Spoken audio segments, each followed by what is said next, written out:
Hello बच्चों। क्या हाल है आप लोगों के बेटा। तो बच्चों, वरुण एडवांस्ड बैच में हम लोग अब आईआईटी जेईई एडवांस स्पेसिफिक अपनी तैयारी कर रहे हैं। मेन सब हम लोगों का हो चुका है। फर्स्ट अटेम्प्ट, सेकंड अटेम्प्ट, अब जो हुआ बेटा भूल जाइए। बहुत अच्छा हुआ तो भी अच्छी बात है, खराब हुआ तो भी कोई बात नहीं बेटा। ये मत सोचो कि यार मेंस हमारा अच्छा नहीं हुआ या बहुत अच्छा हो गया। दोनों ही तरीके सोचने के देखो गलत है। अगर ये सोच रहे हो कि बहुत अच्छा हो गया, थोड़ा सा एडवांस में ढील दे रहे हो उस चक्कर में, तो वो भी गलत है बेटा। और अगर ये सोच रहे हो अरे यार मेंस क्लियर तो हो जाएगा बट उतना अच्छा नहीं हुआ जितना हमने सोचा था, तो भी बेटा और फिर हम अब एडवांस के लिए क्या करेंगे सर, प्रिपेयर करके मेंस ही अच्छा नहीं हुआ, ये सोचना भी बेटा गलत है। क्योंकि जैसे मेंस भी एक दिन का खेल है बेटा, एडवांस भी उस दिन आपने उसका दिमाग चल रहा है, थोड़े बहुत क्वेश्चंस भी हो गए ना, तो आपका एडवांस बेटा क्लियर हो सकता है। तो इसलिए मैंने कल भी ये लेक्चर में बताया था कि एडवांस के लिए जो भी बच्चों का बेसिकली कट ऑफ पार हो रहा है, उन्हें डेफिनेटली एडवांस देना चाहिए, डेफिनेटली प्रिपेयर करना चाहिए बेटा। उस एक दिन में कुछ नहीं पता, कुछ भी हो सकता है। ट्रस्ट मी, जो टॉप के 500 बच्चे हैं ना, उनका कंफर्म है कि आईआईटी क्लियर होगा। उसके नीचे वालों का कुछ भी हो सकता है, कोई भी अंदर आ सकता है उस लिस्ट में 15,000 की, कोई भी बाहर खिसक सकता है। इट डिपेंड्स कि आपने लास्ट के 1 डेढ़ 2 महीने में कितनी अच्छी तरह से रिवीजन किया है, कितनी अच्छी तरह से प्रैक्टिस करी है, और साथ में उस दिन आपकी किस्मत कैसी है, उस दिन आपसे क्वेश्चन हो रहे हैं या नहीं हो रहे एडवांस वाले दिन।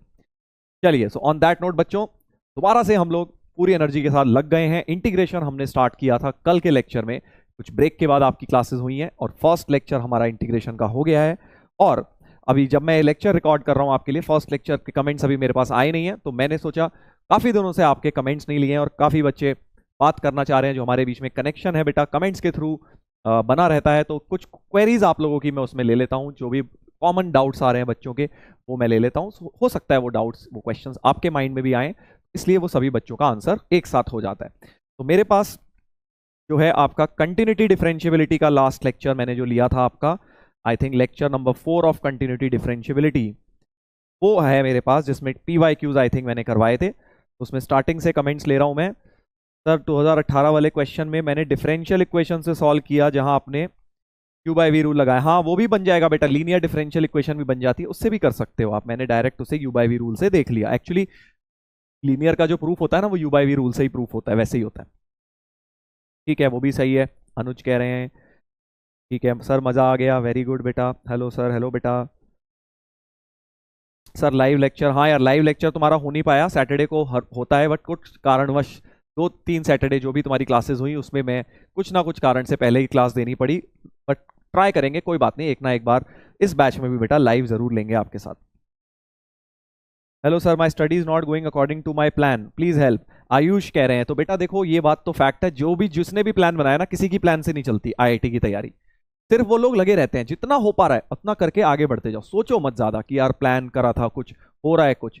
आप करते जाइए, और अगर ज्यादा खराब चल रही है, एक एक यूनिट से पकड़ो, ऐसे पूरा मत देखो। पहले एक सब्जेक्ट पकड़ो कोई, उस सब्जेक्ट में एक यूनिट देखो, उस यूनिट में बस सोचो कि यार मुझे बेटर होना है, बस, और कुछ मत सोचो। मान लो तुम्हें मैथ्स में दिक्कत है, एग्जाम्पल दे रहा हूं, तो तुम्हें थोड़ा बहुत मतलब जो अच्छी लगती है इसमें यूनिट रिलेटिवली, वो है सपोज कैलकुलस, सपोज, या कोऑर्डिनेट। तो आप कोऑर्डिनेट में सोचो कि कैसे मैं एडवांस लेवल तक पहुंच सकता हूं। पहले एक यूनिट को करोगे ना, फिर अपने आप दूसरी तीसरी यूनिट को करने का तुम्हें खुद से एनर्जी मिलेगी, जब एक में इंप्रूवमेंट दिखाई देगा। Right, thank you sir, love you sir. Live lecture कब लोगे? हाँ बेटा लेंगे, बिल्कुल लेंगे सुप्रीत। अभी मैंने आंसर किया सर, एक PYQ में ऑप्शन डी नॉट डिफरेंशियबल है, राइट है। ये समझ नहीं आया मुझे, क्या कह रहे हो आप सर? 2018 वाले PYQ बेचारे की बेइज्जती हो गई। अच्छा, हमने आई थिंक उसको एक बार में कर दिया था सर। आपने रिसेंट ईयर के PYQ क्यों नहीं लिए, मतलब 2022-21 के? तो बेटा इस वाले में मुझे वो नहीं मिल पाए थे, इसलिए मैंने नहीं लिए। अगले वाले में इंटीग्रेशन में ले लेंगे, कोई दिक्कत नहीं है, 2022 और 21 के भी। ठीक है, thank you sir, thank you sir, thank you sir. Advanced के क्वेश्चंस तो लगभग हो गए,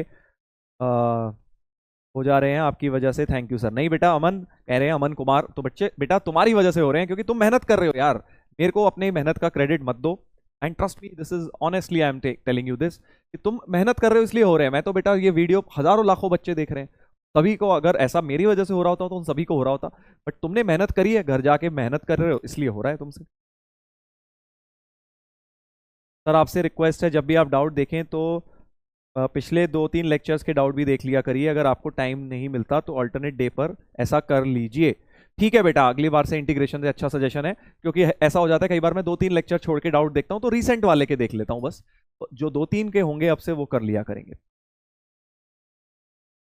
sir I am able to solve questions of advance because of you, जल्दी जल्दी आ गए बढ़िया मैथ्स में, बहुत बढ़िया बेटा, वेरी गुड। सर आप तो कंपटीशन बढ़ा रहे हैं इतना अच्छा पढ़ाकर, अमन कह रहे हैं। नहीं बेटा ऐसा कुछ नहीं है, अब बच्चों को देखो, हमारा कोशिश ये रहती है कि हेल्प करना है बेस्ट, और अगर आप कैच कर पा रहे हैं, आपको लग रहा है कि अच्छा क्लासेस चल रही है, मतलब आपने मेहनत करी है उस लेवल की। Right sir, you are amazing, thank you बेटा। सर आपका पढ़ाना मुझे पसंद है, पूरा लगता है टॉपर बच्चे को पढ़ा रहे हैं। हाँ बेटा, कोशिश यही है वरुण एडवांस बैच में, कोशिश यही है कि ये मत सोचना कि जिसको अंडर 100 200 लानी है ना, वही कंटेंट मैं तुम्हें दे रहा हूँ, वैसे ही क्वेश्चंस तुम्हें मैं करवा रहा हूँ। अगर ट्रस्ट मी, इस लेवल के क्वेश्चंस आपसे हो रहे हैं और एग्जाम में तुमने पैनिक नहीं मचाया, गड़बड़ नहीं करी, तुम्हारा एडवांस हो जाएगा। और जिस तरह की चैट में मैसेजेस लिखते हो ना तुम लोग, सजेशंस देते हो, छोटे मेथड्स बताते हो, गलतियां ढूंढते हो, तो बहुत, इसका मतलब तुम लोग बहुत सही ट्रैक पर हो बेटा, बहुत सही ट्रैक पर हो। पीवाईक्यू सारे हो गए सर। सर जी आप जितने करवा रहे हैं उतना कर लेना, से हमारे और करना, या हमें और करना पड़ेगा, विष्णु कह रहे हैं। बेटा देखो, एडवांस्ड के लिए कुछ भी चीज़ सफिशिएंट तो होती नहीं है। मेंस में हम ये बात बोल सकते हैं यार इतना कर लिया बहुत है, हो जाएगा, बट एडवांस्ड में तो जितना कर लो उतना कम है बेटा, जितनी प्रैक्टिस करोगे उतना कम है, उतना तुम्हें कॉन्फिडेंस आता जाएगा, उतने नए नए क्वेश्चंस को अटेम्प्ट करना सीखोगे। तो ये कहना कि सफिशिएंट है तो सही नहीं होगा, बट हाँ नेसेसरी है ये सब करना, इतना कर लिया एटलीस्ट तो तुम एडवांस्ड मतलब बैठने लायक बन गए, समझ लो कि तुम अगर ये कर पा रहे हो अच्छी तरह से, तुम एडवांस क्लियर कर सकते हो। ठीक है, बट अगर इसमें भी प्रॉब्लम है तो और प्रैक्टिस बढ़ाओ अपनी, जितनी मैथ्स में प्रैक्टिस बढ़ाओगे उतने चैंपियन बनोगे। सर ब्रेन टीजर 10 में 4 + 2 + 3 9 होगा, गलत लग रहा है शायद। नहीं बेटा, आई थिंक 3 + 3 + 3 आया था मेरा, और मैंने लॉजिक भी बताया था। अगर आपको गलत लग रहा है, स्पेसिफिक जगह बताओ कि सर ये वाला आपने गलत किया, ऐसा मुझे लगता तो नहीं है, वो 3 3 3 ही आएगा। बाकी लोग भी बताएं।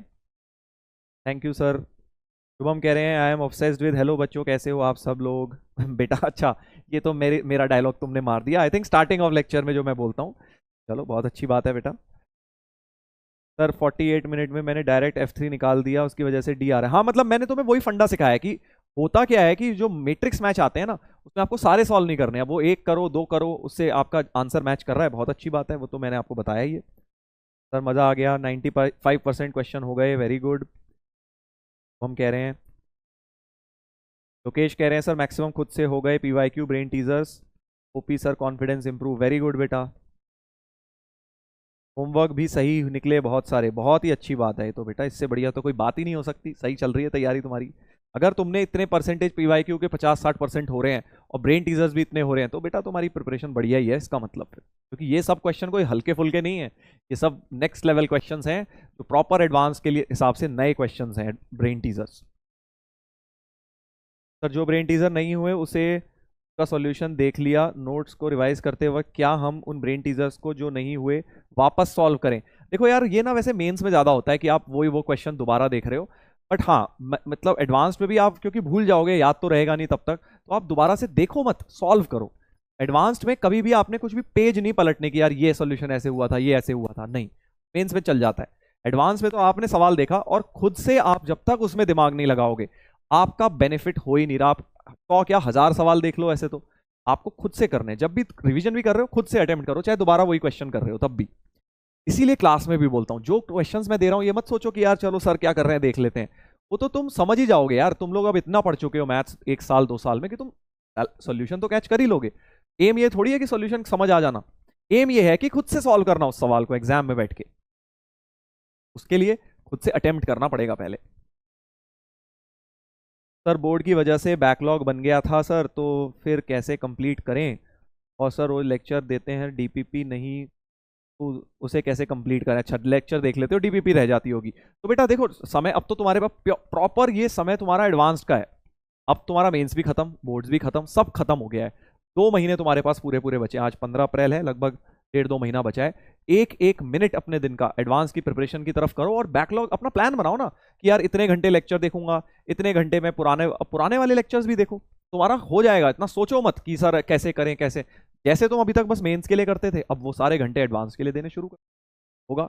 और थोड़ा बहुत रह जाए बैकलॉग रह जाए यार, एडवांस्ड में ऐसा नहीं होता सारे चैप्टर सारे करके जाने हैं, नहीं, हम खुद छोड़ के गए थे यार एडवांस में बहुत सारी चीजें, क्योंकि एडवांस में जितनी करी हैं उनमें से भी अगर तुमने फंस गए 2-4 सवाल और सही निकल गए तुमसे वहां पे बैठ के, हमारा एडवांस क्लियर हो जाएगा। 1-2-3 चैप्टर अपने हल्के हैं, कोई दिक्कत नहीं है।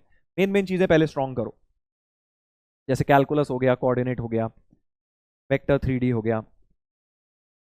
सर 2020 देवांशु कह रहे हैं 2020 एडवांस का सवाल 2 लाइन में हो गया, आप बहुत लेंदी तरीके से किए हैं। तो भाई देवांशु यार, अच्छा वो वाला है 2020 वाला, आई थिंक देख लेता हूँ कौन सा था। अच्छा वो फॉग वाला था, जिसमें number of points where it is discontinuous and non differentiable बताना था। तो भाई अगर आपने 2 लाइन में किया है कितने कितने पॉइंट्स, तो आप मुझे बताइए कि आपने क्या सॉल्यूशन किया, चैट पे लिख के बताइए। अगर आपका सॉल्यूशन मुझे लगा कि सही है, उसमें कोई गलती नहीं है। 2 लाइन तो देखो बोलने को, तो आंसर लाना इज अ डिफरेंट थिंग। ये नहीं कि बस आंसर आ रहा है इसलिए सही हो गया। कॉन्सेप्चुअली अगर वो सही होगा तो डेफिनेटली हम डिस्कस करेंगे उस मेथड को क्लास में, बट मुझे लगता नहीं है। देखो ये लेंदी क्वेश्चन है, ऑनेस्टली स्पीकिंग इंटीजर टाइप सवाल है, जेई एडवांस का 2 लाइनों में सॉल्व नहीं होते, और उसमें भी कॉम्पोजिट निकालना है किसका, नॉन यूनिफॉर्मली डिफाइंड फंक्शन का, उसकी डिफरेंशियबिलिटी बतानी है। तो वो डेफिनेटली उसमें लेंदी है, बट हालांकि अगर आप कह रहे हैं देख लेंगे यार आपका मेथड भी, बट मेथड बताओ।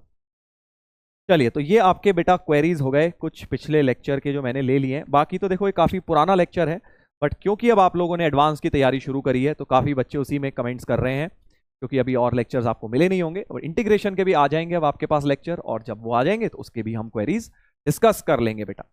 चलिए तो आगे बढ़ते हैं। इंटीग्रेशन में हम लोग क्या पढ़ रहे थे, कल हमने बेटा मेजरली अपना जो फोकस रखा था वो इनडेफिनेट इंटीग्रेशन पे करा था।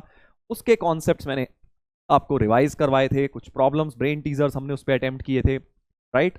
आज हम लोग क्या करेंगे लेक्चर नंबर 2 में, डेफिनेट इंटीग्रेशन में सेम चीज करेंगे जो हमने इंडेफिनेट में करी है, डेफिनेट में करेंगे। अब डेफिनेट क्या है, देखो ये इंटीग्रेशन ना बड़ा इंपॉर्टेंट यूनिट है जेई के लिए।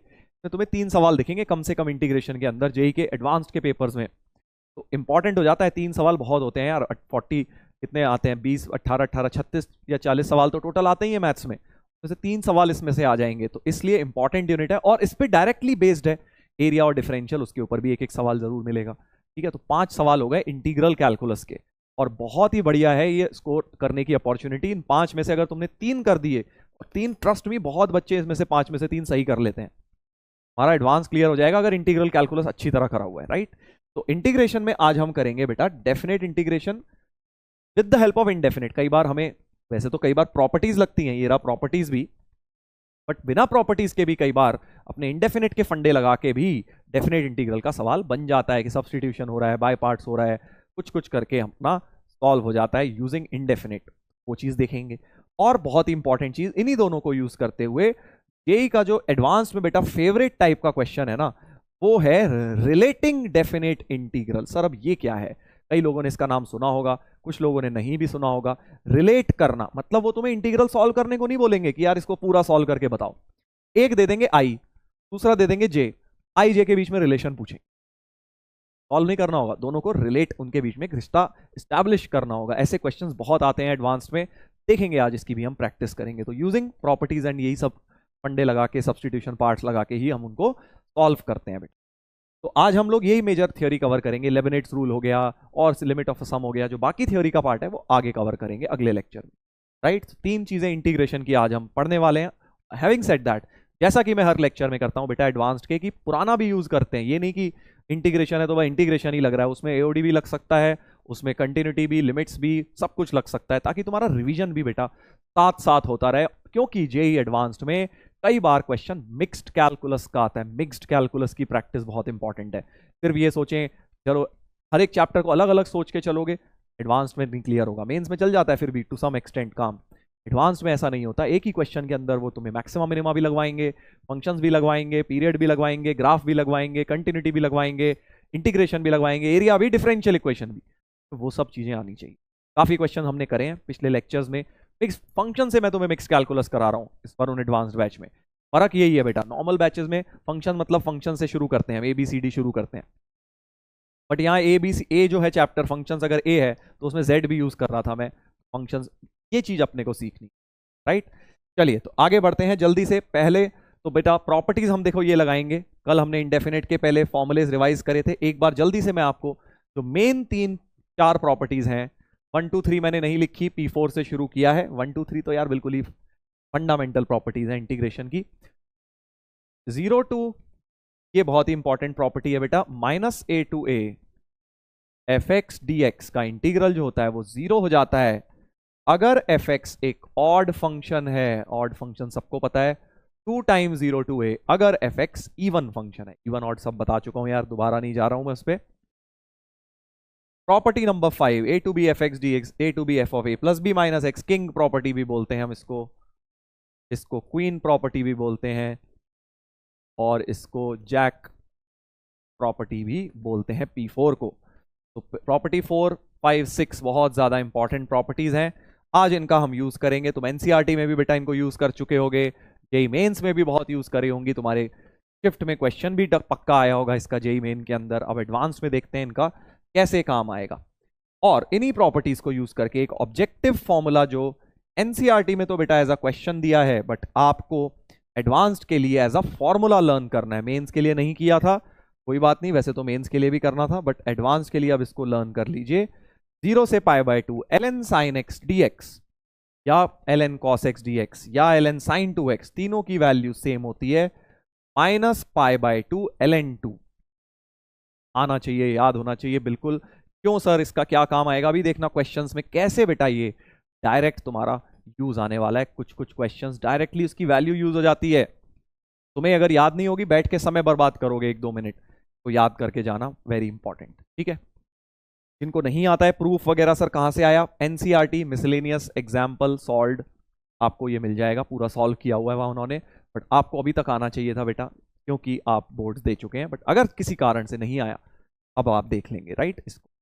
चलिए, तो ये हो गई बात प्रॉपर्टीज से रिलेटेड। अब जो सबसे ज्यादा इंपॉर्टेंट तो नहीं कह सकते, but one of the most important properties, property 7 जो पीरियोडिक फंक्शन की प्रॉपर्टीज हैं।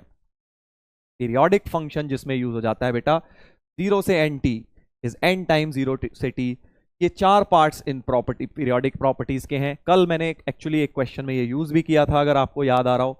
a से लेके a plus nt, n times 0 से t होता है। t क्या है, पीरियड है बेटा, t क्या है, पीरियड है। n क्या है, कोई भी एक इंटीजर है, right, n is any integer. mt से लेके nt भी n माइनस m। तो इसको सबको चारों पार्ट्स को याद करो, आपको ये आने चाहिए। आई एम श्योर आपको ये थ्योरी पार्ट में जरूर कवर किया होगा, जहां पे भी बेटा आपने एडवांस की तैयारी करी है, ये थ्योरी में जरूर पक्का, मेंस में भी किया है तब भी कराया गया होगा। पीरियोडिसिटी प्रॉपर्टी कहते हैं। अब इनके प्रूफ में नहीं जा रहे यार, उतना देखो समय नहीं है, क्योंकि अपने पास जितने लेक्चर्स हैं मैं उसमें तुम्हें प्रॉब्लम सॉल्विंग स्किल्स सिखाना चाहता हूं। अगर ये किसी भी कारण से आपको नहीं आती हैं तो आप इनको लर्न कर लीजिए, ठीक है। और अगर प्रूफ एक्चुअली देखना है तो आप डिटेल में अपने प्रयास बैच या जो भी लक्ष्य बैच में आप पढ़ते थे वहां पे आप थ्योरी रिवाइज कर सकते हैं कैसे आए थे, बट यही लर्न होने चाहिए, राइट। चलिए, तो ये हो गई प्रॉपर्टीज कुछ। अब हम लोग आ जाते हैं जल्दी से कुछ क्वेश्चंस पर। कुछ प्रॉब्लम्स हम लोग करेंगे। आंसर्स हाइड करना मैं भूल गया, कोई बात नहीं, मैं कर देता हूं अभी हाइड। आप लोग बेटा ट्राई करिए जल्दी से स्क्रीन को पॉज करके क्वेश्चंस। चलिए, तो आगे के क्वेश्चंस मैंने आंसर्स हाइड कर दिए हैं। अब आप लोग जल्दी से, इसका तो दिख ही गया है, कोई बात नहीं, ट्राई करेंगे इस क्वेश्चन को पहले सब लोग पॉज करके। तो हिंट देखो बेटा क्या दे रहा हूं। सबसे पहले तो SN कुछ दिया है, क्वेश्चन को ब्रेक किया करो। जब ऐसे लंबे लंबे क्वेश्चन होते हैं ना एडवांस्ड के, आपको उन्हें ब्रेक करना है। पहले तो एक SN दिया है सिग्मा x फैक्टोरियल, तो SN हो गया बेसिकली, SN हमारे पास हो गया sir 1 factorial plus 2 factorial plus 3 factorial 4 factorial up to n factorial, ठीक है सर। SN ये है, n फैक्टोरियल तक समझा रहा है। t की वैल्यू बोल रहे हैं आर्क साइन, आर्क साइन का मतलब sine inverse sine of. Basically ये चीज निकालनी है। अब मुझे समझ आ रहा है साइन इनवर्स साइन ITF लगवाया हुआ है, इनवर्स ट्रिगो, बट मुझे पहले अगर इस चीज की वैल्यू समझ आ जाए तो मैं कर पाऊंगा। अच्छा, समझ गया। तो बेसिकली ये क्या है देखो, SN अगर आप ध्यान दें -7 टाइम्स बॉक्स SN बाय 7 है ना, ऐसा कुछ लिखा है। Box is GIF, box GIF होगा बेटा, लिखना चाहिए। ये फंक्शन जो है GIF फंक्शन है, ठीक है। तो क्या करो बेटा, 7 कॉमन लो, देखो 7 जबरदस्ती कॉमन लो। So SN by 7 minus box SN by 7 हो गया है। और एक SN बाय 7 में से अगर बॉक्स माइनस कर दो तो क्या रह जाता है, फ्रैक्शनल रह जाता है ना। तो बेसिकली ये क्या लिखा हुआ है, 7 times fractional of SN by 7 लिखा हुआ है। और किसी भी नंबर का देखो फ्रैक्शनल पार्ट क्या होता है, किसी भी नंबर का फ्रैक्शनल पार्ट होता है रिमाइंडर अपॉन डिवाइजर। समझे बात को, कि अगर मैं इस Sn को 7 से डिवाइड करूं तो जो रिमाइंडर, क्योंकि रिमाइंडर होता क्या है भाई, किसी नंबर को अगर आपने 7i+3 लिख दिया है तो 7 से डिवाइड करके रिमाइंडर क्या बच रहा है 3, तो फ्रैक्शनल पार्ट क्या हो गया, क्योंकि ये तो इंटीजर पार्ट हो गया, 3/7 इसका फ्रैक्शनल पार्ट हो जाता है बेटा, राइट। फ्रैक्शनल पार्ट ऐसे ही तो निकालते हो किसी भी नंबर का, कि आप इंटीजर पार्ट अलग कर लो, यानी remainder upon divisor simple language में।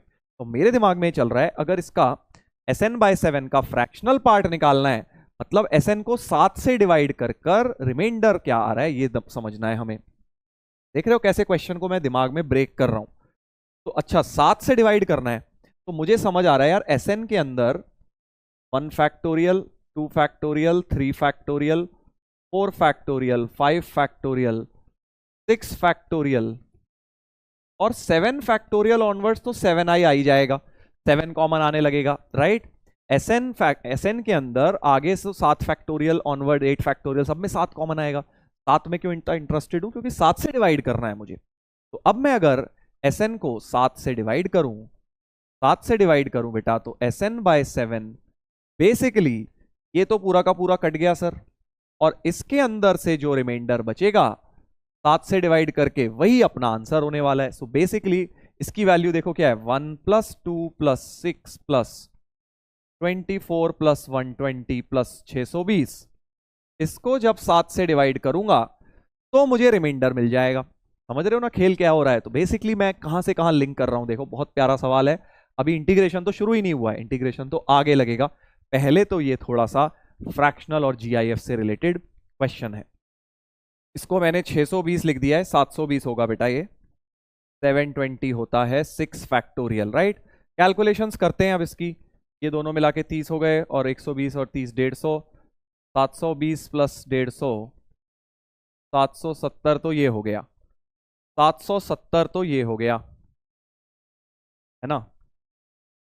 ओ 870 हो गया, सॉरी 870 हो गया, और 3 ये रह गया। तो बेसिकली 873 अपॉन 7 करके जो रिमाइंडर आएगा वो मुझे रिमाइंडर मिल जाएगा, क्योंकि ये पूरा तो 7 से डिविजिबल है ही।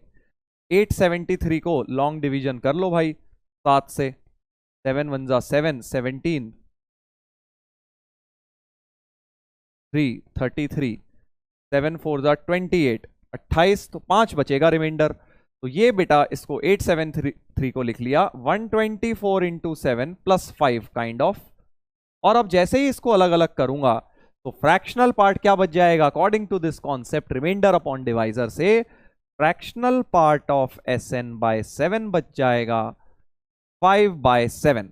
5 रिमाइंडर है अपॉन 7, राइट।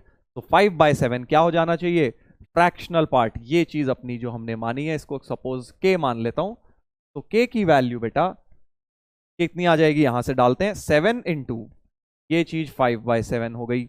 ये k माना है मैंने, राइट। 7 7 कट के 5 आ गया। सो k की वैल्यू क्या बन गई, 5 बन गई सर, राइट। देखो क्वेश्चन कहां से कहां घूमा है। अब मुझे t की वैल्यू निकालने के लिए साइन इनवर्स साइन 5 निकालना है। साइन इनवर्स साइन 5 ही हमारा t है। अब ये नहीं कि सीधे साइन इनवर्स साइन हटा दिया, तुम्हें तो पता है बेटा कि इसको पहले हमें प्रिंसिपल रेंज के अंदर लाना पड़ेगा। π-5 तो लिख नहीं पाऊंगा, क्योंकि π-5 रेंज के अंदर नहीं आता। क्या लिखूंगा, 2π-5 साइन 2π-5 साइन 5 होता ही नहीं है, साइन 5 - 2π लिख सकता हूं। 5 - 2π 5 - 6.28 रेंज के अंदर आ जाएगा। तो 5 - 2π हो जाएगा आंसर। इस चीज की वैल्यू 5 - 2π दिख रही है t की, राइट। t की वैल्यू 5 - 2π। अब क्वेश्चन आगे बढ़ेंगे हम। क्वेश्चन में बेटा t निकालने के बाद एक छोटा सा इंटीग्रल दिया है 0 to 1, ये वाला इंटीग्रल सॉल्व करना है। 0 to 1 t dx अपॉन, तो 0 to 1 t की जगह लिखना है 5 - 2π dx अपॉन √1 - x²। देखो यही तो था, बस t तो कांस्टेंट है, से बाहर निकाल लो, 5 - 2π बाहर, और ये बेटा साइन इनवर्स x का इंटीग्रल लिखा है 5 - 2π बाहर, π/2 तो 5 पाई/2 माइनस पाई स्क्वायर, ये आ रहा है इंटीग्रल। कंपेयर किया जाए 5 पाई/2, तो ए हो गया 5, बी हो गया 2, ए हो गया 5, बी हो गया 2, माइनस पाई की पावर सी, पाई स्क्वायर है, सी की वैल्यू भी हो गई 2 हो गई।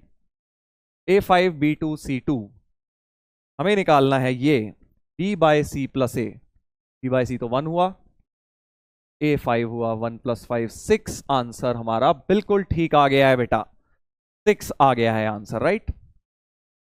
बढ़िया क्वेश्चन था। देखो इसमें पहले जो फंडा लगा ये वाला रिमाइंडर और ये फैक्टोरियल्स वाला, बहुत ही जबरदस्त चीज लग गई। उसके बाद थोड़ा सा ITF लग गया, इनवर्स ट्रिग्नोमेट्री का क्वेश्चन। यही होता है एडवांस्ड में बेटा, क्वेश्चन तुम्हारा घुमाते हैं, यहां से लेके वहां ले जाएंगे, फिर वहां आ जाएंगे, तुम्हें अल्टीमेटली उनको लिंक करना है। मेंस में इतना नहीं होता है, मेंस में एक चैप्टर है, एक ही चैप्टर घुसाया होता है। एडवांस्ड की मैथ्स में और मेंस की मैथ्स में मेन फर्क जो होता है वो होता है कि वो एक ही चैप्टर, एक क्वेश्चन के अंदर मल्टीपल चैप्टर घुसा देंगे, जैसे इस क्वेश्चन में किया हुआ है। तो हमें वो मुश्किल लगने लगता है, क्योंकि एकदम से हमें स्विच करना पड़ता है माइंड, एक जगह से दूसरी जगह माइंड को स्विच करना पड़ता है। चलिए ब्रेन टीजर नंबर 16। तो बेटा हम लोग ब्रेन टीजर की नंबरिंग कंटिन्यूशन में रखते हैं। पहले 1 से 14 तक मैंने आपको वहां करवा दिए थे लेक्चर 1 में। अब जो बेटा होमवर्क में दिए थे मैंने, मुझे याद है, भूलना नहीं है, वो लेक्चर्स के एंड में हम डिस्कस करेंगे। लास्ट लेक्चर में इंटीग्रेशन के मैं सारे ब्रेन टीजर्स आपके डिस्कस करूंगा, जितने भी होमवर्क दूंगा। चलो भाई इस क्वेश्चन को करते हैं, एक और जबरदस्त क्वेश्चन। x⁴ + 1 अपॉन x⁴ + 2 की पावर 3/4। अब देखो इंटीग्रेशन में अप्रोच, इंटीग्रेशन में क्या, हर ही चैप्टर में अप्रोच इंपॉर्टेंट है। इट डजंट मैटर कि आप क्वेश्चन सॉल्व कर पा रहे नहीं कर पा रहे, व्हाट मैटर्स इज कि आप सोच कैसे रहे हैं। प्रॉपर्टी सोच रहे हैं सर हम, प्रॉपर्टी से मेरे दिमाग में आया, अगर किंग प्रॉपर्टी लगाएं, x को 2 - x से रिप्लेस कर सकते हैं। सर बहुत ही गंदा बन जाएगा, साफ दिख रहा है, x को 2 - x से रिप्लेस करके कबाड़ा मच जाएगा सर इंटीग्रल का। तो वो अप्रोच हमारी इस क्वेश्चन में सही नहीं है। सोचने का तरीका यही है, हम पहले प्रॉपर्टी से ही हमेशा डेफिनेट इंटीग्रल के सवाल को शुरू करते हैं बेटा, देखना तो वहीं से शुरू करेंगे ना, नहीं पकड़ में आ रहा अभी। फिर हम क्या करते हैं सर, दूसरी चीज ये करते हैं ऐसे क्वेश्चंस में, बाय द वे नीचे x⁴ + 1 होता, ऊपर x² + 1, तो मेरे को वो एल्जेब्रिक ट्विंस वाला भी लग रहा था x² से डिवाइड करके, बट वैसा भी नहीं है। कुछ क्वेश्चन में सर ऐसा करते हैं हम, जब ऐसे एल्जेब्रिक आते हैं जबरदस्ती कॉमन निकालते हैं, है ना, x⁴ निकाली, x⁴ निकाली, बट बेटा मजेदार बात यह है कि उससे नहीं होगा। आप कर लो जो आपने नॉर्मल मेथड सीखे हैं इंटीग्रेशन में, देखो बहुत सारे क्वेश्चन ऐसे मैंने भी कराए हैं क्लास में, तुमने भी करे होंगे। इस तरह के क्वेश्चंस में जबरदस्ती कॉमन निकाला सर, x² बाहर निकाला, x⁴ बाहर निकाला, उससे कुछ ना कुछ हो जाता है ऐसे क्वेश्चंस में। बट इस क्वेश्चन में खेल बिल्कुल पलट दिया है बेटा। अभी तो हम क्या करते थे, कुछ कॉमन निकाल के काटते थे ऊपर नीचे से, अब मैं क्या कह रहा हूं, कॉमन मत निकालो, कुछ मल्टीप्लाई करो ऊपर और नीचे। ये इसलिए क्वेश्चन डिफरेंट है क्योंकि 99% क्वेश्चन आपने जब भी ऐसे करे होंगे ऊपर नीचे से कुछ कॉमन काटा पीटी करी होगी। मैं क्या बोल रहा हूं, कुछ ऐसा फैक्टर सोचो कि जो ऊपर नीचे मल्टीप्लाई करने पे, देखो सवाल तो वही है, नीचे t ऊपर dt बनाना है, ऊपर डेरिवेटिव बनाना है, सब्स्टिट्यूशन से सॉल्व होना है। तो मैं क्या बोल रहा हूं, कोई एक ऐसा फैक्टर ऊपर नीचे मल्टीप्लाई करूं जिससे नीचे का डेरिवेटिव ऊपर बन जाए। तुम कहोगे सर हम कैसे सोचें यार, ये हम कितनी चीजें मल्टीप्लाई हो सकती हैं। थोड़ा सा अप्रोच हम ले सकते हैं, देखो कैसे। अगर मैं x⁴ 3 मल्टीप्लाई करूं, क्योंकि यहां भी 3/4 है, वो अंदर एक x बन के चले जाएगा, x⁴ 3 करूं पर भी मल्टीप्लाई और नीचे, तो होगा क्या, 3 कहां से माइंड में आया, इस 3 को देख के अंदर लिख लूंगा,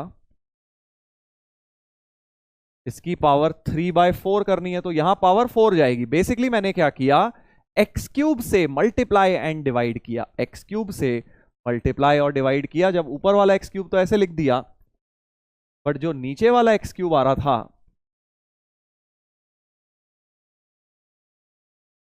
उसको जब अंदर ले जाऊंगा तो वो पावर 4 बन के अंदर जाएगा। बस इतना सा समझना है तुमको, राइट।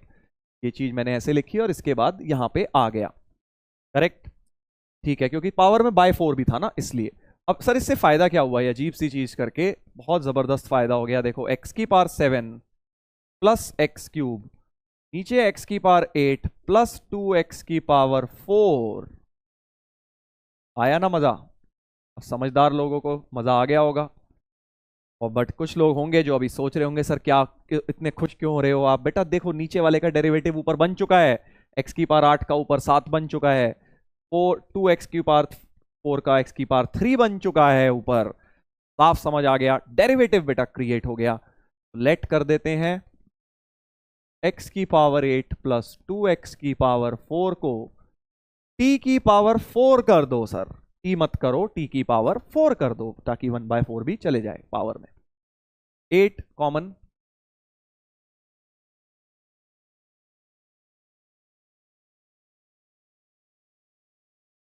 देयरफॉर x की power 7 plus x cube dx की वैल्यू क्या बन जाएगी? 4 8 कटा t cube d t by 2 बन जाएगी बेटा। इस चीज की value t cube d t by 2 बन जाएगी, ये चीज, राइट? डाल दो जल्दी से, और ये भी टी क्यूब बन जाएगा क्योंकि टी की पावर 4 डाला, 1/4 कटा टी क्यूब बचा, बहुत ही बढ़िया हो गया।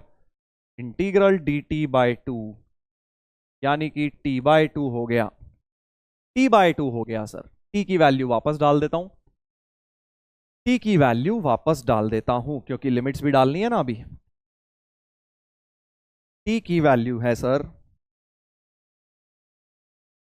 टी की वैल्यू हो गई x की पावर 8 प्लस 2x की power 4 whole power 1/4 whole upon 2। Limits डालनी है सर 0 और 2, 0 और 2 डाल लीजिए सर, 0 डाल के तो 0 ही आएगा, 2 डालेंगे तो 2 की पावर 8 प्लस 2 इंटू 2 की पावर 4 होल पावर 1/4 अपॉन 2, 2 की पावर 4 कॉमन लो,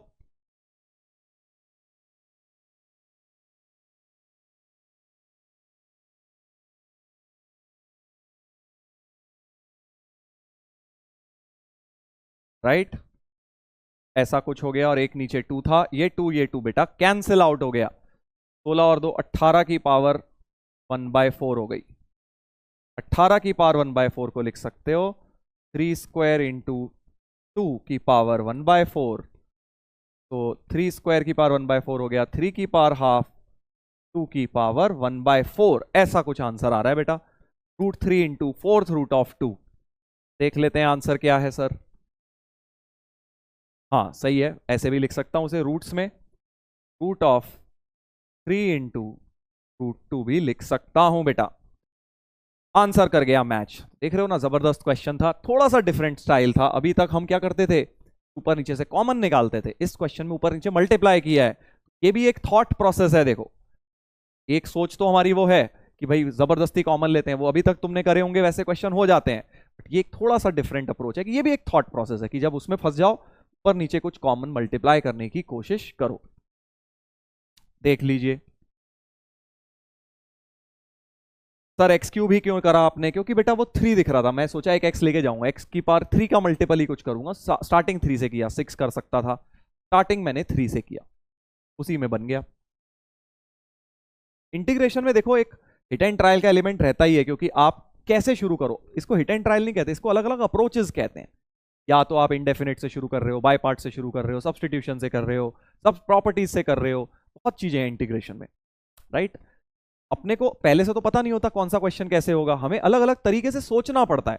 अगर आप ये सोचो कि कोई तरीका मिल जाए जिससे पहले से मुझे हर क्वेश्चन देख के पता लगे, वो आईआईटी क्वेश्चन ऐसे नहीं होते हैं, स्कूल के क्वेश्चन होते हैं, बोर्ड के क्वेश्चन होते हैं, राइट? जो टफ लेवल के क्वेश्चन होंगे उसमें आपको ये थॉट प्रोसेस डेवलप करना होगा, रटना नहीं है क्वेश्चंस। चलिए अगला क्वेश्चन एक बहुत ही जबरदस्त क्वेश्चन है। एक्चुअली ये वैसे तो क्वेश्चन है, बट इसका एक डायरेक्ट कॉन्सेप्ट भी होता है जो अगर आपको नहीं पता है तो मैं आपको बता देता हूं।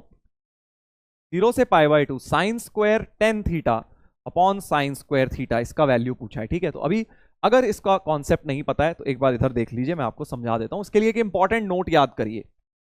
क्या है इंपॉर्टेंट नोट? देखो un एक इंटीग्रल दे दिया 0 से π/2 sine square nx upon sine square x, ठीक है? तो वही इंटीग्रल है बेसिकली जो पिछले क्वेश्चन में था, बस n की जगह 10 है, राइट? तो आपको u10 निकालना है एक तरह से, ठीक है? तो मैं बहुत ही जबरदस्त चीज बता रहा हूं आपको, जब भी ऐसा इंटीग्रल दिख जाए एग्जाम में, अगर आपको ये इंटीग्रल दिख जाए, बड़ा स्पेशल इंटीग्रल है भाई ये, 0 से π/2 sine square nx upon sine square x दिख जाए, तो ये बात ध्यान रखना कि ये सारे के सारे क्या बनाएंगे, एपी बनाएंगे सर, U1 U2 U3 ये सारे एपी फॉर्म करेंगे। बहुत जबरदस्त कॉन्सेप्ट है, बहुत जबरदस्त। याद रखना इसको कि एपी बनाएं, क्योंकि अगर याद नहीं होगा ना तो ऐसे क्वेश्चंस तुम नहीं कर पाओगे बेटा। इसमें तुम जितना ही सब्स्टिट्यूशन प्रॉपर्टी सोच लो, नहीं होने वाला है। आपको ये फंडा याद रखना पड़ेगा। तो पहले ऑब्वियसली तो रटना नहीं है, पहले प्रूव करेंगे कि यार एपी कैसे बनाएंगे, राइट। एपी कैसे बनाएंगे, तो थोड़ा सा रिडक्शन इसमें यूज हो रहा है। एक काम करता हूं सर, अगर एपी बनाएंगे तो यूएन और यूएन -1 क्रिएट करता हूं कि अगर एपी बनाएंगे तो उनके डिफरेंस कॉमन आना चाहिए, राइट। ठीक है सर, तो UN-1 क्या हो जाएगा, n को n-1 से रिप्लेस कर दो sir, sign square n-1x upon sine square x dx। ठीक है भाई, ये हो गई इक्वेशन 2, ये हो गई अपनी इक्वेशन नंबर 1। 1 और 2 को कर दो बेटा सब्ट्रैक्ट। सब्ट्रैक्शन दिमाग में क्यों आया, क्योंकि यार डिफरेंस क्रिएट करूंगा, एपी लाना है, तो मैं दो कॉन्जिक्यूटिव टर्म्स का डिफरेंस क्रिएट कर रहा हूं। तो UN-1 हो जाएगा 0 से π/2, एक इंटीग्रल बना लो, नीचे तो साइन स्क्वायर एक्स है, ऊपर आ जाएगा sine square N x minus sine square n-1x, और नीचे एलसीएम तो कॉमन ही है साइन स्क्वायर x। ये बात समझ आ गई, देख लो। UN और UN-1 को सब्ट्रैक्ट किया है, कुछ नहीं किया यार, इन दोनों को माइनस कर दिया, एलसीएम ले लिया। अब अगर तुम ये समझ गए तो न्यूमरेटर में एक बहुत प्यारी सी चीज दिख गई होगी। ट्रिग्नोमेट्री पॉइंट ऑफ व्यू से क्या दिख गया sir, sign square A minus sine square B दिख गया। ये बहुत ही प्यारा फॉर्मूला होता है ट्रिगो का, sine square A minus sine square B is sine A plus B into sine A minus B. ये आपको आना चाहिए भाई, ट्रिगो का फॉर्मूला होता है। लगाता हूं ये जरा न्यूमरेटर में, 0 से π/2 sine A plus B, oh N pi नहीं है, वो एन एक्स था यहां पे, sine square N x minus, हाँ साइन ए प्लस बी, तो N X plus n-1x into sine A minus B whole upon sine square x dx, right. ऐसा कुछ हो गया।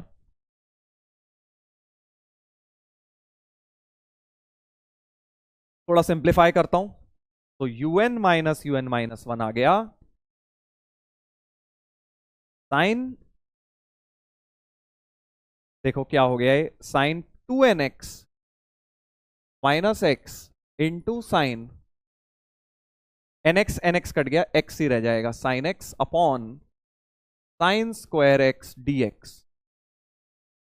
एक साइन x भी कट गया ये बेटा इससे, तो हमारे पास आ गया UN-1 is integral sine 2n-1x upon sine x। थोड़ा सा इंटीग्रल जो है सिंप्लीफाई हो गया बेटा, पावर जो 2 थी वो अब लीनियर पावर तो एटलीस्ट रह गई, 0 से π/2। बट अभी भी ये इंटीग्रल तो भाई इंटीग्रेट हो नहीं पाएगा अभी डायरेक्टली, क्यों, क्योंकि ऊपर वाला कैसे करोगे, राइट। नीचे तो चलो साइन एक्स है, ऊपर वाला कैसे करेंगे। तो अब इसमें एक छोटा सा ट्रिक और है, देखो एक छोटा सा ट्रिक और है। इस पूरी इक्वेशन में n को अब n-1 से फिर रिप्लेस करो, इस वाली में जो बनी है ये लास्ट में, इसको n को n-1 से रिप्लेस करो। क्या होगा अभी देखो, सब समझ आ जाएगा। ये तुम ये मत सोचना सर हमें खुद कैसे सोचेंगे, थ्योरी का पार्ट है बेटा, ये आपको याद रखना है, ठीक है। बहुत ही प्यारा मेथड बता रहा हूं, कॉन्सेप्ट नया बता रहा हूं आपको कैसे अटेम्प्ट करना है।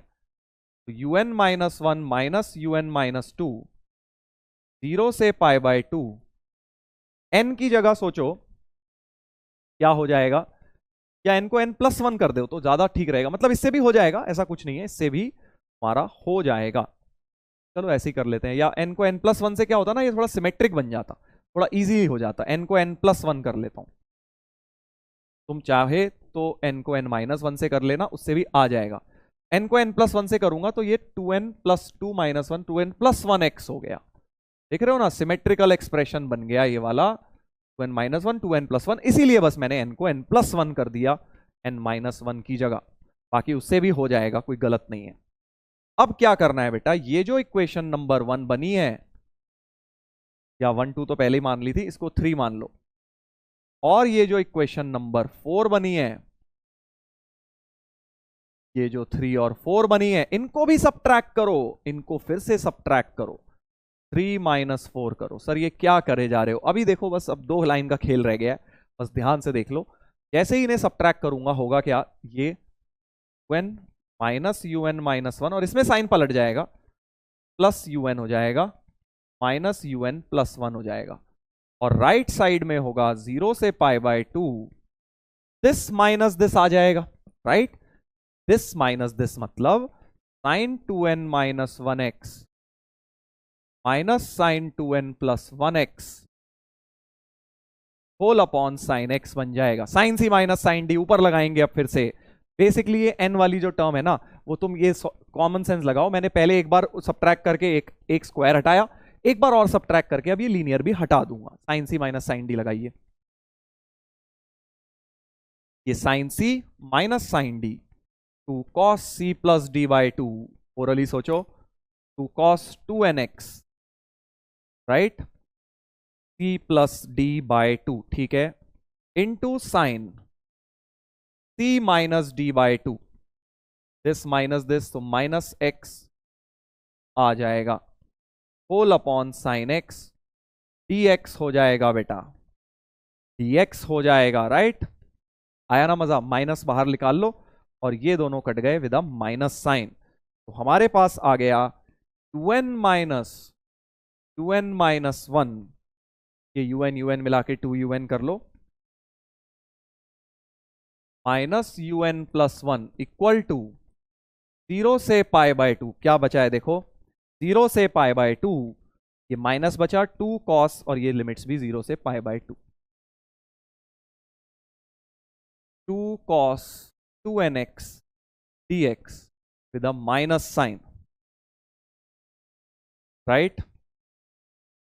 ठीक है सर, अब क्या करें? अब तो ये इंटीग्रेट हो गया ना, नीचे से देखो साइन हट गए सारे, ऊपर से भी हट गए, बस एक कॉस की टर्म रह गई, ये तो इंटीग्रेट हो गया, -2 बाहर, sin 2nx अपॉन 2n, 0 से π/2, 0 से π/2। अब जैसे ही तुम बेटा इसमें डालोगे, देखो 0 डालोगे तो 0, π/2 डालोगे x की जगह, 2nx था, मैं x को पाई क्यों लिख रहा हूं, 2nx था, x की जगह बेटा जैसे ही π/2 डालोगे क्या बन जाएगा, साइन n पाई बन जाएगा, -2 बाहर, साइन बन जाएगा n पाई, और माइनस साइन 0, साइन n पाई भी 0 होता है, साइन 0 भी 0 होता है बेटा, तो ये तो काट पीट के तुम्हारा बेसिकली ये इंटीग्रल तो तुम्हारा 0 बन गया, 0 बन गया बेटा। आया ना मजा? तो अब क्या चीज हो गई, बेसिकली 2un -un -1 -un +1 = 0 आ गया, यानी 2un = un -1 +un +1, तो ये ऐसा ही कुछ नहीं लिखा हुआ, 2b = a + c तो लिखा हुआ है, 2b = a + c फॉर्म में आ चुका है। इसका मतलब सर कॉमन डिफरेंस एपी हो गया, सॉरी ये सीक्वेंस एपी में हो गए, un -1 un 2n +1 forms an AP, n की जो मर्जी वैल्यू डालें, यानी u1 u2 u3 u4 सारे के सारे क्या बनाएंगे सर, एपी बनाएंगे। बहुत जबरदस्त कॉन्सेप्ट है ये, बहुत बढ़िया कॉन्सेप्ट। चलो अब un की वैल्यू निकालता हूं, हेंस, और ये भी तो हमें याद रखना है, हमें एक्चुअली ऑब्जेक्टिव बस ये याद रखना है, ये सब तो थ्योरी का पार्ट है, प्रूफ याद रखो, अच्छी बात है, क्योंकि क्वेश्चन इसमें से भी बन सकता है, राइट? इस तरीके से भी क्वेश्चंस बन सकते हैं, ये कि डिफरेंस जो क्रिएट करना होता है ना, ये मेथड बड़ा प्यारा है। un लिया, un -1 लिया, और हमने डिफरेंस क्रिएट किया उनका, देखो 2 बार किया, एक नहीं 2 बार किया, राइट? चलिए अब हम un निकालेंगे, उसके लिए सर अब तो क्या हो गया है, तो बड़ा आसान है, क्योंकि सर अगर हमें u1 और u2 मिल जाए बस, तो हम खेल खत्म कर देंगे, क्योंकि AP का nth टर्म लिख लेंगे सर, फर्स्ट टर्म और कॉमन डिफरेंस चाहिए। तो u1 क्या है, u1 तो सर बड़ा आसान है, देखो u1 और u2 दो चीजें निकाल रहा हूं बस मैं अब, उससे मुझे सब कुछ मिल जाएगा। u1 हो जाएगा 0 से π/2 sine square x upon sine square x, ये तो पूरा पूरा कट गया, तो u1 तो हो गया π/2, u1 हो गया सर π/2, राइट? n की जगह बस मैंने 1 डाल दिया, यहां पे कट गए दोनों, अब n की जगह 2 डालूंगा, u2 हो जाएगा 0 से पाई by 2 sine square 2x upon sine square x dx। निकालो जरा u2, करो बेटा आप ट्राई करो, un निकालो और फिर पिछला वाला जो ब्रेन टीजर था उसकी वैल्यू फिर आप मैच करेंगे इसके साथ 17 के साथ, क्योंकि सीधे सीधे u10 पूछा हुआ है हमें। चलिए तो ये भी निकाल देता हूं मैं। 0 से पाई बाय 2 क्या करूं, सिंगल एंगल में ले जाता हूं, 4 sine square x cos square x upon sine square x dx हो गया है। साइन स्क्वायर कटा, 4 कॉस स्क्वायर पाई बाय 4 आता है आई थिंक इसका तो है ना। 0 से पाई बाय 2 कॉस स्क्वायर x बचा, तो इसकी वैल्यू तो तुम यार किंग प्रॉपर्टी लगा के बहुत इजीली निकाल लेते हो, पाई बाय 4 आती है ना। 4 इंटू पाई बाय 4 यानी कि पाई क्या हो गया बेटा, u2 का वैल्यू पाई हो गया। u1 का वैल्यू पाई बाय 2 था, u2 का बेटा पाई हो गया।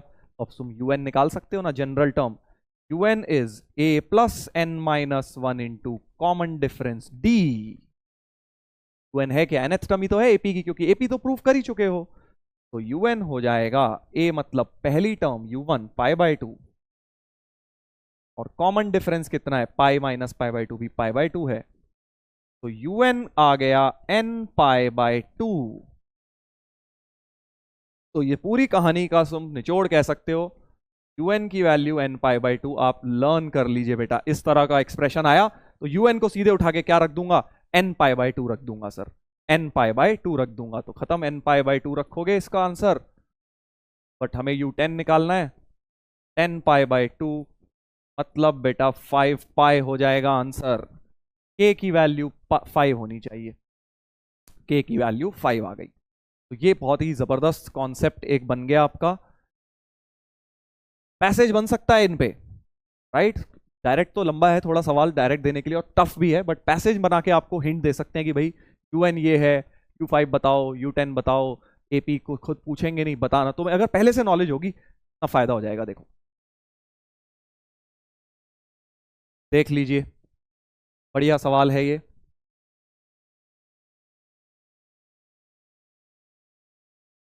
तो अब देखो कैसे ये क्वेश्चन और भी ब्रेन टीजर्स में हम यूज कर सकते हैं। एक और ब्रेन टीजर इसी तरह का दे रहा हूं बेटा, ट्राई जरूर करो पॉज करके। अगर अब नहीं आता था ये कॉन्सेप्ट कोई बात नहीं, अब तो आ गया ना, अब कोई बहाना ही नहीं है कि हम क्यों ट्राई नहीं करेंगे। कह रहा हूं इसमें वही चीज लगने वाली है, ये 2 की पावर साइन x बाय 2 है ये वाली टर्म, राइट। तो बेसिकली इंटीग्रल क्या है, दोबारा लिख देता हूं, देखो इंटीग्रल है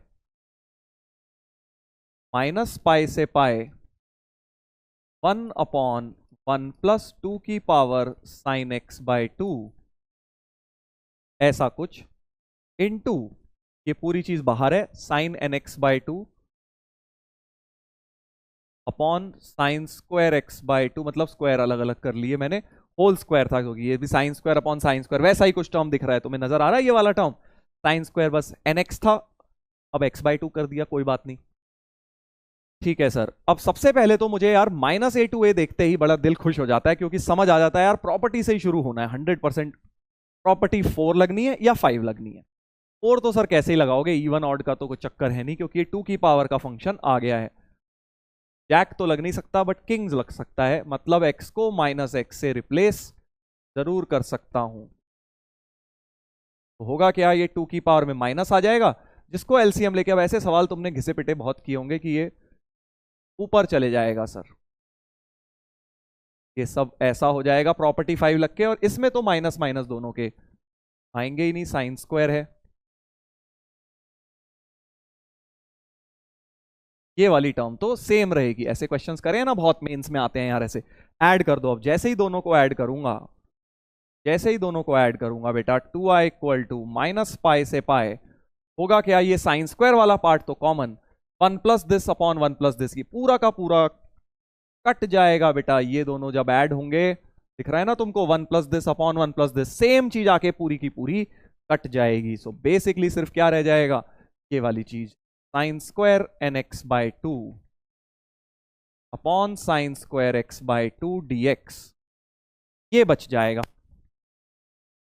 ये बच जाएगा। क्या ये बात समझ आ गई है आपको? किंग प्रॉपर्टी लगा के पहला पार्ट तो हट ही जाएगा। इस हिंट के साथ अब बेटा अगर अभी तक अटके हुए थे, अब तुम्हारे पास बहुत अच्छा मौका इस क्वेश्चन को खत्म करने का। मल्टीपल चॉइस क्वेश्चन है, इसके आगे अब खुद से पॉज करके ट्राई जरूर करो। नहीं हुआ तो सुन लो कहानी आगे। अब तो ये इवन बन गया, अब तो ये इवन बन गया, तो 2 टाइम्स 0 से पाए कर दो, -a2a वाली प्रॉपर्टी लगा दी मैंने, जैक प्रॉपर्टी लगा दी बेटा। कौन सी वाली प्रॉपर्टी? ये वाली प्रॉपर्टी लगा दी, 2 टाइम्स 0 to a जब इवन फंक्शन होता है।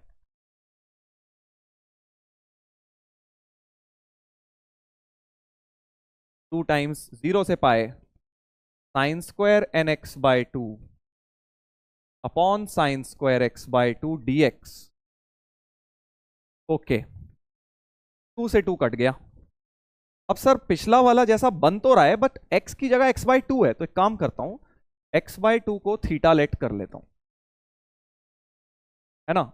x बाय 2 को थीटा लेट कर लेते हैं सर, आई हो जाएगा हमारा, लिमिट्स भी क्या हो जाएंगी, 0 से पाई बाय 2 हो जाएंगी। बढ़िया, 0 से पाई बाय 2 हो जाएंगी थीटा की लिमिट्स जब x पाई था।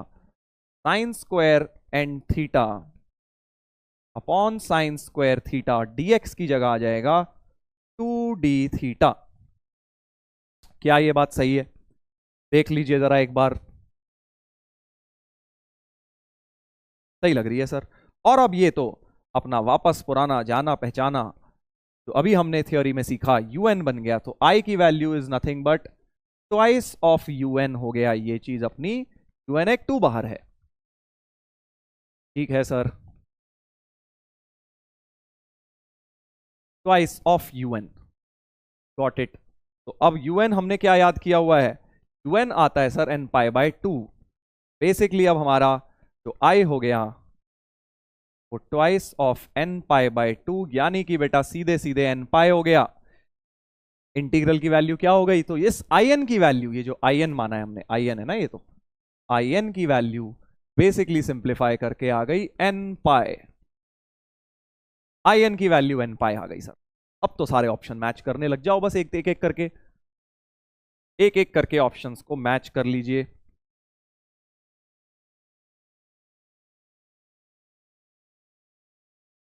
तो मैंने कॉपी कर दिया है, यहां पे हम ऑप्शंस को अब हम मैच करेंगे। ओहो, आंसर अनहाइड हो गया यार।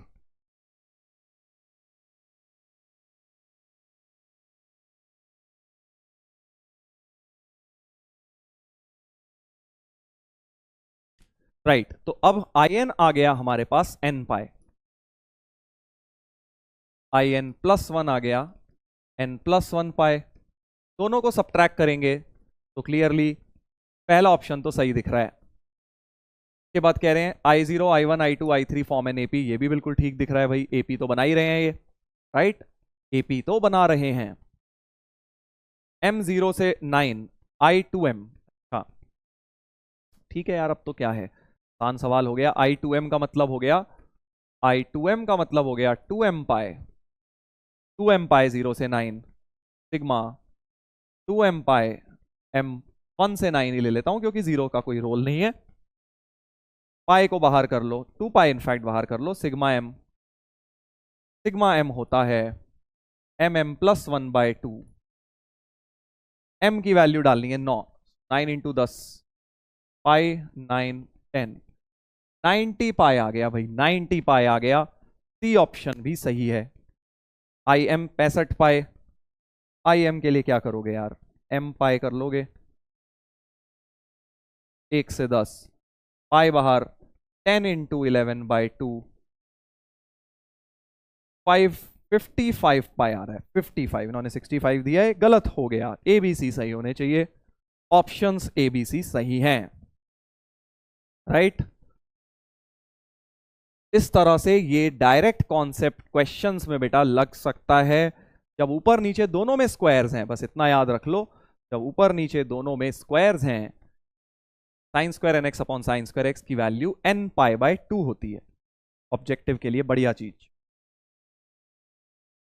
चलिए अगले ब्रेन टीजर्स पर आए, 18 नंबर हो गया, अब हमारा 19 नंबर आ गया। तो यही है, this is called relating definite integral, क्योंकि हमने in और in-1 में रिलेशन निकाला कि वो AP में है, राइट।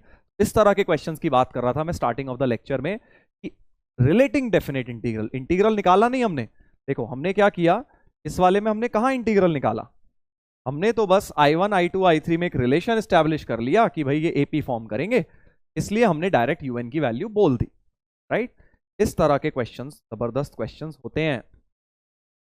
चलो 18 नंबर हो गया हमारा, 19 नंबर पर आ रहे हैं अब हम। ये भी रिलेटिंग का ही क्वेश्चन है, क्योंकि एक इंटीग्रल J दिया है, एक इंटीग्रल K दिया है। J और K के बीच में देखिए रिलेशंस निकालने हैं और सॉल्व करना है।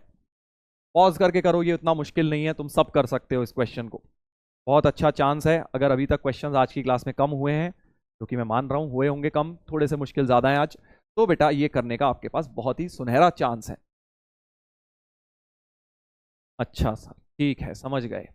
पहली चीज तो ये है कि लिमिट तो 0 से हाफ है, दोनों में जीरो। मैं कैसे शुरू करता हूं देखो, तो यहाँ पे सर पावर 4 है और यहाँ पे भी पावर 4 है, बट यहाँ ये 1/4 क्यों आ रहा है, यहाँ कहीं 1/4 नहीं दिख रहा मुझे।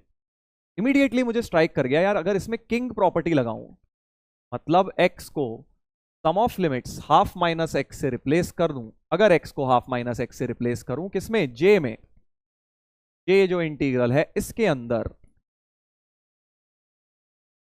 तो बेटा होगा क्या, ये 1/4 कटता हुआ नजर आ रहा है, 1/4 कटता हुआ नजर आ रहा है। देखो कहां से क्वेश्चन पकड़ा मैंने, इतनी छोटी सी चीज से पकड़ा है कि भाई 1/4 नहीं है वहां, तो मुझे दिख रहा है प्रॉपर्टी किंग रूल लगा के 1/4 कट जाएगा, यानी अप्रोच बिल्कुल सही है।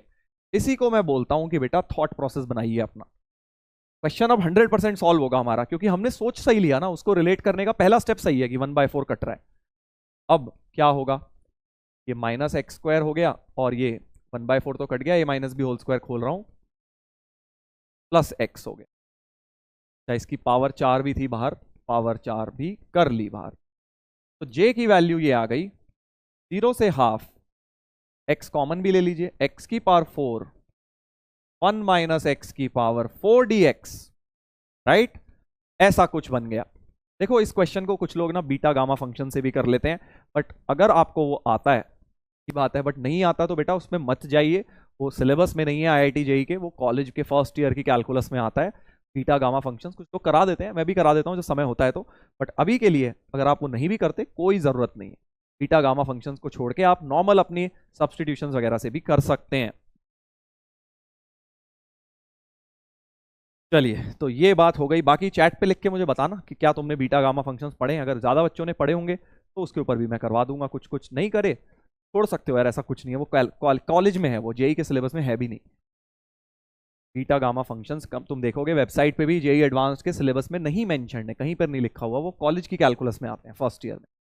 हाँ, तो अब देखिए वापस सेम ही तो फंक्शन बन गया, k बन गया, ये देखिए k बन गया, राइट, j = k बन गया। पहला ऑप्शन तो गलत हो गया, j/k 2, j/k तो 1 होना चाहिए, j = k, बी ऑप्शन सही हो गया, j = हाफ ऑफ दिस। अब देखो कैसे उन्होंने प्यार से तुम्हें हिंट दी हुई है क्वेश्चन को सॉल्व करने की, वो कह रहे हैं क्या j हाफ ऑफ दिस है, हिंट दी है सर, मतलब अभी बता रहा हूं, देखो j जो है क्या हाफ ऑफ दिस है, बिल्कुल, क्योंकि इसमें मुझे प्रॉपर्टी 6 लगती दिख रही है। देखो P5 लगा रहा हूं इस इंटीग्रल में, ये जो इंटीग्रल है हाफ टाइम्स 0 से 1 x की पावर 4 1 माइनस एक्स की पावर 4 में अगर मैं किंग प्रॉपर्टी लगाऊं, किंग से सेम आ जाएगा, किंग से ये फंक्शन सेम बन जाएगा बेटा। तो इसका मतलब इसको कुछ मान लेता हूं इंटीग्रल L, ठीक है ना, L मान लिया, सेम बनता है तो क्या होता है, लिमिट आधी कर देते हैं, प्रॉपर्टी 6 लग जाती है ना, लिमिट आधी कर देंगे तो हाफ इंटू 2, 0 से हाफ हो जाएगा x की पावर 4 1 माइनस एक्स की पावर 4, हाफ और 2 कट गए और ये प्यारा सा हमारा वापस से k बन गया। देखिए यही तो k दिया हुआ था हमें, यही वाला इंटीग्रल k दिया था, यानी L = k, यानी ये जो इंटीग्रल मैंने L माना था k के बराबर है तो j के भी बराबर होगा भाई, j के L सारे बराबर हो गए, राइट। अब मैं कह रहा था तुम्हें कि बहुत बढ़िया हिंट दिया, देखो अगला आंसर निकालने को हिंट दी हुई है कि तुम्हें कैसे सॉल्व होगा, तुम्हें ये हिंट दे दी कि j की वैल्यू है हाफ ऑफ 0 से 1 x की पावर 4 1 माइनस एक्स की पावर 4। सर अब इसे इंटीग्रेट कैसे करें, इसे इंटीग्रेट कैसे करें सर, बिना बीटा गामा यूज करे, बिल्कुल यूज कर सकते हैं बेटा, इसमें ये मत सोचना बाइनोमियल लगा लेंगे 5 टर्म बना लूंगा सर, वो नहीं करेंगे, सब्स्टिट्यूशन सोचो जरा, चलो एक और हिंट देता हूं, वॉलीज थ्योरम सोचो सर। वॉलीज थ्योरम यहां पे बिल्कुल बेटा, एक्स को अगर मैं साइन स्क्वायर थीटा सब्सटीट्यूट कर दूं, खेल पूरा का पूरा कंट्रोल में आ जाएगा। आप जल्दी से करो, अब तो क्या है, अब तो पूरा हिंट मिल गया। वॉलीज थ्योरम लगा दीजिए।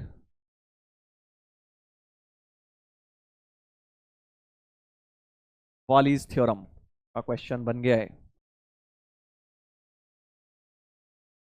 वॉलीज थ्योरम क्या है सर, अभी दिखा देते हैं।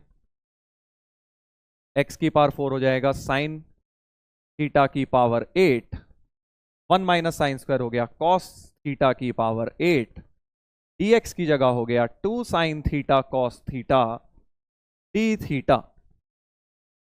ये हो जाएगा हाफ इंटू 0 से पाई बाय 2। हाफ और 2 तो कट गए, वो हाफ और ये 2 तो बेटा कट गए। 0 से पाई बाय 2 साइन थीटा की पावर 9 कॉस थीटा की पावर 9 डी थीटा हो गया है। 8 और 1 मिला के 9 बन गए पावर्स। ये इंटीग्रल बेटा वॉलीज थ्योरम से सॉल्व हो जाता है। वॉलीज थ्योरम क्या है, जिन्हें नहीं आती, हल्का सा हिंट दे देता हूं। आनी चाहिए बेटा वैसे तो, ये नोट्स में आपने जरूर करी होगी। 0 से पाई बाय 2 साइन थीटा की पावर m कॉस थीटा की पावर n डी थीटा का जो वैल्यू होता है m-1, m-3, m-5, मतलब m में से ऑड नंबर सब्ट्रैक्ट करके मल्टीप्लाई करो, n में से भी ऐसा ही काम करो, n में से भी ऑड नंबर सब्ट्रैक्ट करके मल्टीप्लाई करो। कहां तक करेंगे सर, अभी सब पता लग जाएगा। और नीचे m प्लस n में सेम काम कर दो, m प्लस n में इवन नंबर सब्ट्रैक्ट करो। जैसे यहां m में से ऑड सब्ट्रैक्ट करे, मल्टीप्लाई किया n में से ऑड, m प्लस n में से इवन सब्ट्रैक्ट, पहला इवन नंबर तो 0 होता है, दूसरा 2 होता है, तीसरा 4 होता है, dot dot dot dot times k। k क्या होता है, k होता है बेटा 0 या फिर 1, k होता है, सॉरी, k 1 या फिर k पाई बाय 2 होता है। k पाई बाय 2 कब होता है, if both m and n are even, और 1 होता है बाकी सब केसेस में। तो अभी देखो, जिन्हें आता होगा आई थिंक वो लगा भी चुके होंगे अभी तक, जिन्हें नहीं आता अभी थोड़ा कंफ्यूज हो रहे होंगे, सर ये क्या है। 2 मिनट रुक जाओ, बस लगा के दिखाता हूं। तो अगर तो दोनों पावर जो है वो इवन है, इंटीजर है m और n, अगर ये दोनों इंटीजर है तो k को पाई बाय 2 रख देना, नहीं तो k को 1 ले लेना हर केस में, चाहे एक इवन एक ऑड, दोनों ऑड जो भी हो। तो जरा पिछला क्वेश्चन इससे सॉल्व करते हैं। ये जाके बना था राइट, 0 से पाई बाय 2 साइन थीटा की पावर 9 कॉस थीटा की पावर 9। तो मैं क्या बोल रहा हूं, m और n इस बार दोनों क्या है, 9 और 9 दिए हैं, तो 9 में से ऑड नंबर सब्ट्रैक्ट करो। 9 में से ऑड सब्ट्रैक्ट करूंगा, 9-1, 9-3, 9-5, 9-7। बस अब यहां रुक जाओ, अगला 9-9 आ जाएगा 0, नहीं 0 या नेगेटिव पर नहीं जाना है हमें, सिंपल 0 या नेगेटिव तक नहीं जाना, वहां रुक जाना है। अब अगला भी 9 है तो इसी का होल स्क्वायर आएगा, क्योंकि जो m में से काम होता है वही n में से भी होता है। 9-9 है दोनों, तो दोनों का 2 बार आ जाएगा ऊपर। नीचे क्या हो जाएगा बेटा, नीचे हो जाएगा m प्लस n, 18 में से इवन नंबर्स माइनस करो, m प्लस n 18, पहले 18 लिख दूंगा, फिर 18 - 2, 18 - 4, 18 - 6, ऐसे करते करते कहां तक जाऊंगा, 18 - 16 तक जाऊंगा। 18 - 18 नहीं लिखूंगा, पागल नहीं हूं मैं, 0 बन जाएगा, वहां तक खत्म कर दूंगा। और k कितना होगा, k तो 1 होगा सर, क्योंकि इस बार दोनों इवन नहीं है, दोनों इवन होंगे तभी k पाई बाय 2।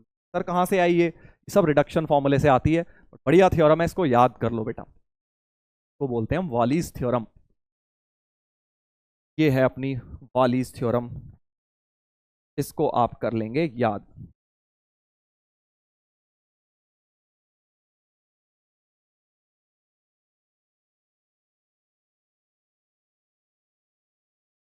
ये लीजिए आप सभी लोगों के लिए बेटा, बहुत ही प्यारे से दिल मेरी तरफ से। तुम लोग चैट पे इतने बनाते हो, मैं तो देखो बोर्ड पे ही बना सकता हूँ।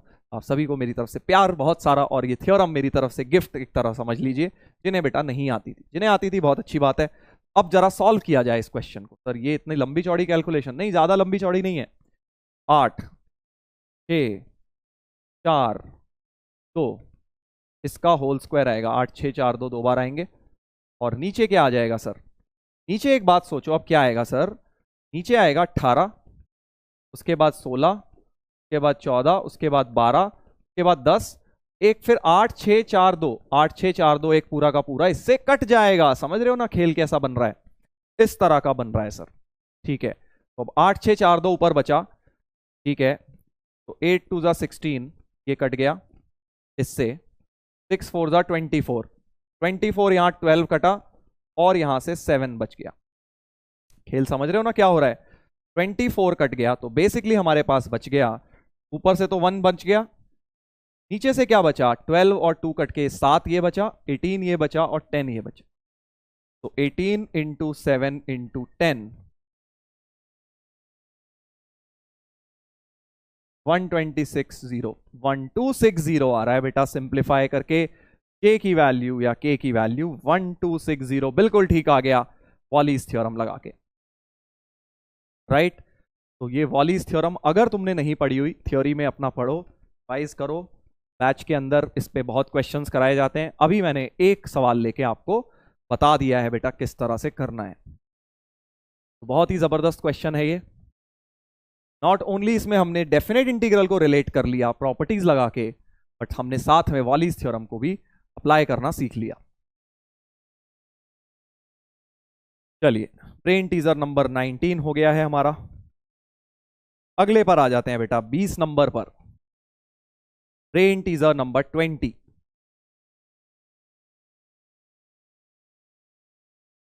देखिए क्या है क्वेश्चन। फिर से बेटा वैसा ही कुछ है। दो इंटीग्रल्स दिए हैं खतरनाक से न्यूमरेटर डिनोमिनेटर में।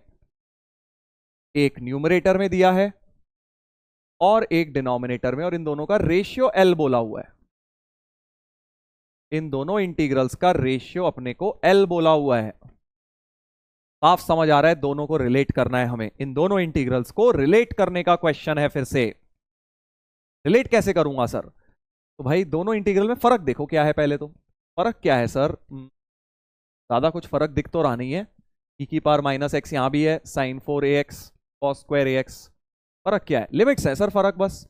फर्क बस लिमिट्स है सर। यहां एन पाई है और यहां पाई है। अच्छा, तो साफ समझ आ गया यार कि एन पाई को किसी तरह से पाई में कन्वर्ट करना है मुझे। ऊपर वाले इंटीग्रल को सपोज I1 बोल देता हूं, नीचे वाले को I2 बोल देता हूं। सो L की वैल्यू हो गई I1 अपॉन I2। ठीक है, I1 लेके शुरू करता हूं क्योंकि I1 में लिमिट ज्यादा बड़ी है। I1 लेके शुरू करता हूं 0 से n पाई e की power minus x sine 4ax।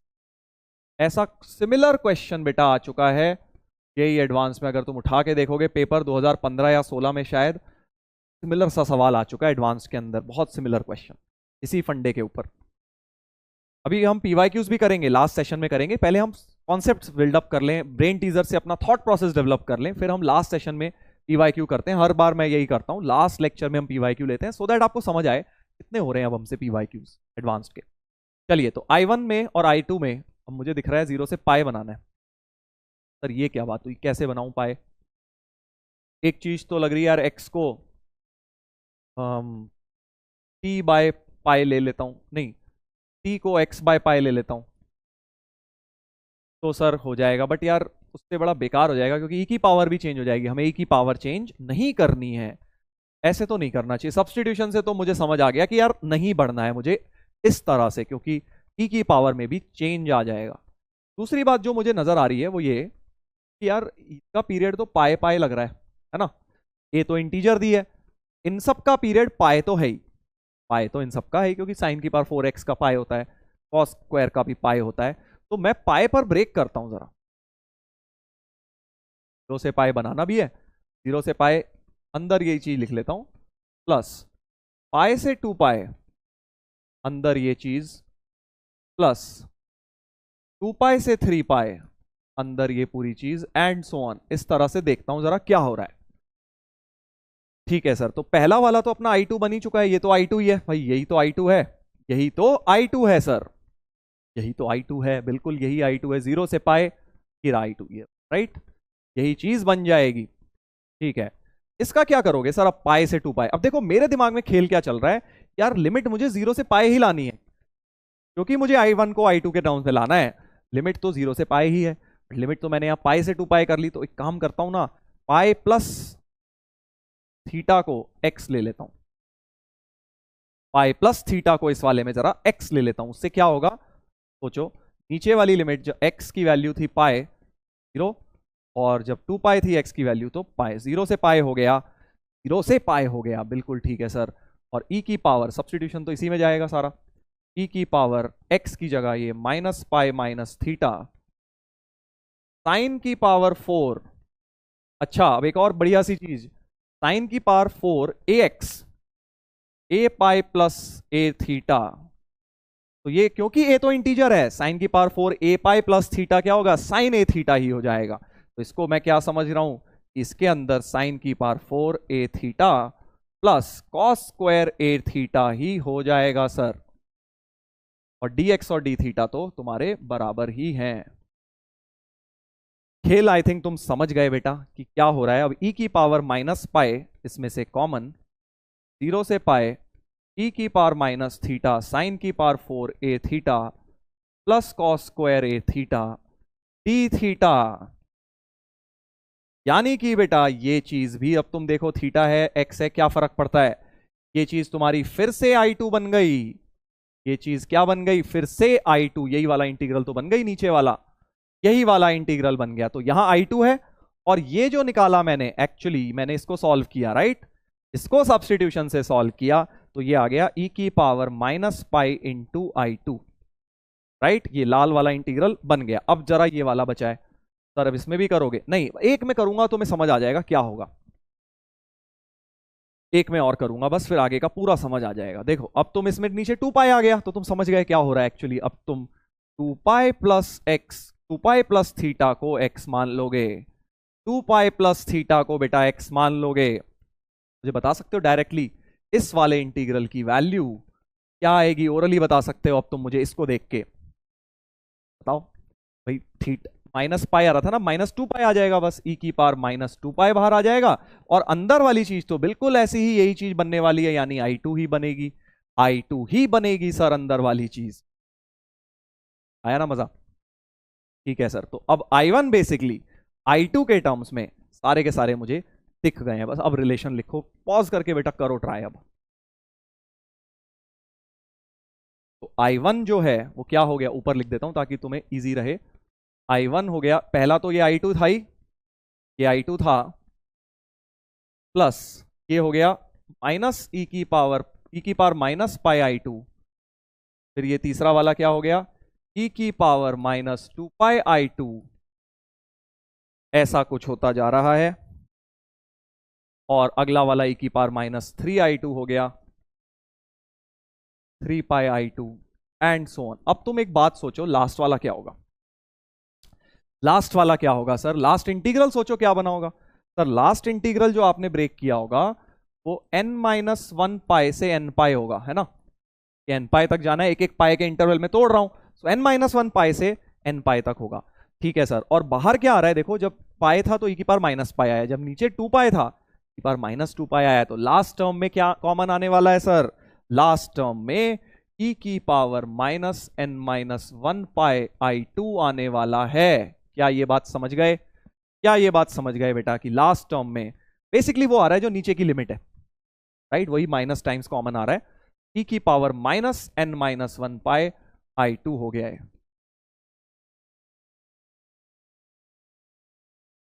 ऐसा कुछ। ठीक है सर, अब i2 सब में से कॉमन ले लो, एक जीपी बनती हुई दिख रही है, एक जीपी दिख रही है।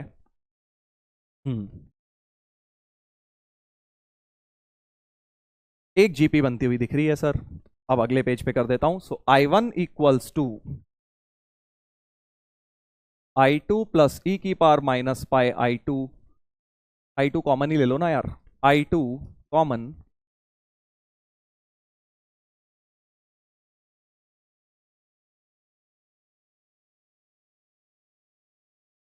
अब वैसे तो ये सम ऑफ n टर्म्स लिखा हुआ है, सम ऑफ एन टर्म्स लिखा है। अच्छा I1/I2 ही तो हमें चाहिए। I1/I2 L हो गया, तो L की वैल्यू क्या हो गई?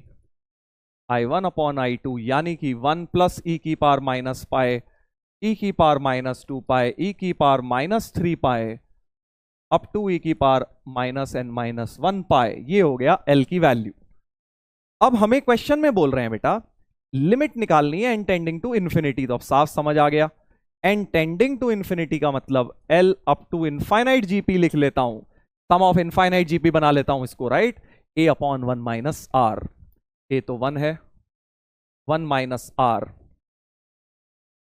ऐसा कुछ बन गया सर। ओके, तो इनफाइनाइट जीपी पे जाके ये रहेगी, तो ये तो 1 से थोड़ी सी कम ही है ना, ये तो 1 से कम ही है सोचो, क्योंकि डिनोमिनेटर में 1 से थोड़ा सा छोटा नंबर, नहीं एक सेकेंड, ये क्या है, ये हो गया, ऐसे लिख लो इसको, ई की पावर पाए अपॉन ई की पावर पाई माइनस 1, है ना, ऐसा कुछ हो गया। L टेंडिंग टू इंफिनिटी पर ये आएगा। हम्म, 1 से बड़ा नंबर तो है ही, ठीक है। हाँ, तो बस यही लिखा हुआ है इन्होंने, n टेंडिंग टू इन्फिनिटी में 1 से बड़ा आएगा, ये बात तो हम समझ गए, 1 से बड़ा नंबर आया है, देखो ये वैल्यू ग्रेटर देन 1 आई हुई है, तो बस L टेंडिंग टू इन्फिनिटी में जो लिमिट आएगी, क्योंकि वही अगर 1 से बड़ी आ रही है तो इन्फिनिटी की तरफ जब जाएंगे ये सम तो 1 से बड़ा आएगा। तुम देख सकते हो 1 में कुछ ना कुछ ऐड ही तो हो रहा है, 1 से तो बड़ा है बेटा ये सम। तो बेसिकली 1 से बड़ा ऑप्शन जो भी है, ए तो कोई भी नेचुरल नंबर हो सकता है, ए पे तो फर्क ही नहीं पड़ रहा, तो ए 2 होगा तब भी L 1 से बड़ा आएगा, ए 4 होगा तब भी L 1 से बेटा बड़ा आएगा, क्योंकि ये चीज ए पे डिपेंड ही नहीं कर रही, ए कोई भी इंटीजर हो, ए तो बेटा गायब हो गया ना एक तरह से। आप ये देखो ए तो आपका यहां से गायब हो गया था, क्योंकि इंटीजर है साइन ए थीटा, वापस से I2 ही बन गया था। बढ़िया क्वेश्चन है बेटा, बी और डी होना चाहिए हमारे हिसाब से, तो बी और डी सही आ गया ऑप्शन, राइट। तो इसमें अगेन रिलेटिंग इंटीग्रल थोड़ा सा डिफरेंट तरीके से, मुझे पता है तुम सोच रहे होगे कि सर इस तरह का तो हमने किया नहीं पहले, एडवांस में यही तो है, थोड़ा थोड़ा नया खेल सीखते जाओगे प्रॉब्लम सॉल्विंग से रिलेटेड, तो आपको बेनिफिट होगा बेटा। मेंस की तरह नहीं होता कि एक तरह के क्वेश्चन है वही घिसे पिटे बार बार करे जा रहे हैं, तुम 10 बार वही सब कर रहे हो। एडवांस में तुम्हें प्रॉब्लम सॉल्विंग स्किल्स अगर बनानी है तो नए क्वेश्चंस की तरफ बढ़ना पड़ेगा। चलिए, तो ये हो गया हमारा ब्रेन टीजर नंबर 20। अब आ जाते हैं बेटा 21 नंबर पर, नेक्स्ट प्रॉब्लम। चलिए, तो 21 नंबर आई होप बच्चों आपने ट्राई कर लिया है पॉज करके। अब देखो इसमें क्या है, फिर से वही दो इंटीग्रल्स को रिलेट करना है, I100/I10। तो IN को पहले थोड़ा सिंप्लीफाई किया जाए, साफ समझ आ रहा है बेटा। प्रॉपर्टी नंबर 5 किंग से शुरू करना है, x को पाई माइनस एक्स से रिप्लेस करेंगे बेटा, IN हो जाएगा हमारे पास 0 से पाई ln cos पाई माइनस थीटा में माइनस बार आएगा तो ये प्लस हो जाएगा, राइट। इसको 2 मान लो, इसको 1। प्रॉपर्टी 5 लगा के तो बेटा स्टैंडर्ड स्टेप है हमारा, favourite step, that is add करना है बेटा दोनों इक्वेशंस को। 2IN इक्वल्स टू 0 से pi ln a plus ln b हो जाएगा, ln a into b, so this into this into this करना है, ये term multiplied with this term. तो क्या तुम्हें ये a plus b, a minus b जैसा दिख रहा है? डायरेक्ट लिख सकते हो बेटा, अगर इस पूरे को तुमने a मान लिया तो a square minus b square. समझ आया? देखो कैसे मैंने डायरेक्ट लिख दिया, ln of a plus ln b को ln a b लिखा पहले, और a X plus Y into X minus Y को X square minus Y square कर दिया। थोड़ा इसको खोला जाए, 2IN इक्वल टू 0 से पाए 1 plus n4 plus 2n square minus 4n square cos square x, ऐसा कुछ हो गया भाई। अब क्या करें? देखो इनमें से 2n स्क्वायर कॉमन लेके कुछ अच्छा सा दिख रहा है, क्या तुम्हें नजर आ रहा है इनमें से 2n स्क्वायर को कॉमन ले लूं? इनफैक्ट अगर इसमें से माइनस 2n स्क्वायर को कॉमन लूं, माइनस 2n स्क्वायर को कॉमन लूं, बड़ा अच्छा सा कुछ नजर आ रहा है। 0 से pi ln 1 plus n4 minus 2n² common लिया, 2 cos स्क्वायर x माइनस 1 यानी कि cos 2x बन जाएगा बेटा, cos 2x बन गया। डबल एंगल में क्वेश्चन को मैं ले गया।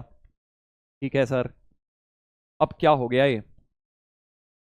अच्छा, अब मुझे एक बात और दिख रही है, अगर मैं P6 लगा दूं, क्योंकि P5 लगा के तो सेम बन रहा है, अब x को पाई माइनस एक्स से रिप्लेस करूंगा, cos 2 pi minus theta same as cos थीटा, तो लिमिट आधी करके नीचे एक 2 ले आता हूं। प्रॉपर्टी 6 यही बोलती है ना भाई कि लिमिट को आधा कर दो और नीचे ले आइए। तो 2in इक्वल टू 2 टाइम्स 0 से पाई by 2 ln of 1 plus n4 minus 2n² cos 2x dx। तो अब यार ये क्या हो गया? बट अब इंटीग्रल तो देखो सॉल्व नहीं हो सकता क्योंकि बड़ा अजीब सा इंटीग्रल है, बट हाँ दोनों इंटीग्रल में कुछ रिलेशन सा दिख रहा है यार। ओरिजिनल इंटीग्रल को देखूं और नया वाला देखूं, x की जगह 2x आ गया एक तो एक काम करते हैं 2x को थीटा लेट कर देते हैं इस वाले में। in हो गया हमारे पास 0 से पाई by 2 ln 1 plus n4 minus 2n² cos theta, और यहां से dx की वैल्यू हो जाएगी d theta by 2, d theta by 2 हो जाएगी। सर क्या ये बात सही है? देखो 2x को थीटा डाल दिया, अब थीटा को तो x से रिप्लेस कर दो, थीटा को तो x से ही कर दो, प्रॉपर्टी 1 तो यही कहती है। तो देखो अब बड़ा मजेदार सी चीज बन गई। अगर अब तुम इसको हाफ, चलो ये 2 नीचे कर देता हूं इसको, और गिवन इंटीग्रल को देखो, गिवन इंटीग्रल और इसे देखो क्या फर्क नजर आ रहा है। सर गिवन इंटीग्रल में 1 तो 1 है, n² की जगह n4 आ गया, और 2n की जगह 2n² आ गया, cos x तो cos x ही है। तो कैन वी से दैट ये वाला इंटीग्रल क्या बन गया है सर? ये in² बन गया है, n की जगह n² ही तो आ गया। तो बेसिकली जो in था तुम्हारा, i जो n था, दैट इज in² अपॉन 2, ये नीचे 2 रह गया। in और in² में रिलेशन मिल गया। देखो बड़ा अनयूजुअल सवाल है क्योंकि n के टर्म्स में जो आया, बस अब n की जगह n² आ गया यहाँ। मैं उसको अगर in बोल रहा हूं शुरू वाले को, उसको in² बोल सकता हूं, राइट। बस अब तो मुझे 100 और 10 में निकालना है, मतलब n को 10 डाल देता हूं, तो i10 is equal to i100 upon 2 हो गया। 2 को इधर उधर ले जाओ, तो i100 अपॉन i10 की वैल्यू 2 आ गई बेटा, इसकी वैल्यू 2 निकल कर आ गई है। आंसर देख लेते हैं, 2 बिल्कुल ठीक आ गया। बढ़िया क्वेश्चन था, अगेन रिलेटिंग डेफिनेट इंटीग्रल का थोड़ा सा डिफरेंट सवाल। हमने इंटीग्रल सॉल्व नहीं किया, इसमें भी रिलेट कर दिया in और in² को। तो ये सब सवाल देखो तभी तुम्हें अच्छे लगेंगे अगर तुम इनको पॉज कर करके कर रहे हो, फिर वीडियो देखे जा रहे हो वन साइड से बस सुने जा रहे हो, समझ तो आ ही जाएंगे। समझने में क्या है, अब तुम उस स्टेज पे नहीं हो कि तुम्हें समझ आने में दिक्कत आएगी, तुम्हें खुद से करने हैं। तुम्हें फायदा इन क्वेश्चंस का तभी है बेटा अगर खुद से ट्राई कर रहे हो। अगर तुम पॉज कर करके ट्राई नहीं कर रहे तो आप वेस्ट कर रहे हैं एक तरह से अपना टाइम भी और इन क्वेश्चंस को भी। चलिए एक और सवाल देखते हैं, एक और सवाल देखते हैं। I1 और I2 दिए हुए हैं खतरनाक से इंटीग्रल, बाहर एक क्वाड्रेटिक है, f ऑफ समथिंग है, f के बारे में कुछ बताया ही नहीं, मतलब फंक्शन तो निकल नहीं सकता। इसके भी बाहर एक क्वाड्रेटिक है और एक फंक्शन है। देखो मैं क्वेश्चन कैसे सोच रहा हूं, मेरे दिमाग में प्रोसेस क्या चल रहा है ये बता रहा हूं। f, बट f के अंदर जो लिखा है सर वो दोनों में सेम चीज लिखी हुई है। अच्छा, f के अंदर जो लिखा है वो सेम चीज है, और जो अंदर चीज है साफ समझ आ रहा है इसका डेरिवेटिव बनाना होगा, क्योंकि यार इसको t मानूंगा, ये इतनी खतरनाक चीज तो अंदर वरना देते नहीं। इसका डेरिवेटिव है क्या? इसको पहले से रफ में लिख के चलूं, इसको लाने की कोशिश करूंगा इसके डेरिवेटिव को। ये अगर t माना मैंने, इसका डेरिवेटिव आएगा 3x² minus 4x minus 5 dx equal to dt आएगा।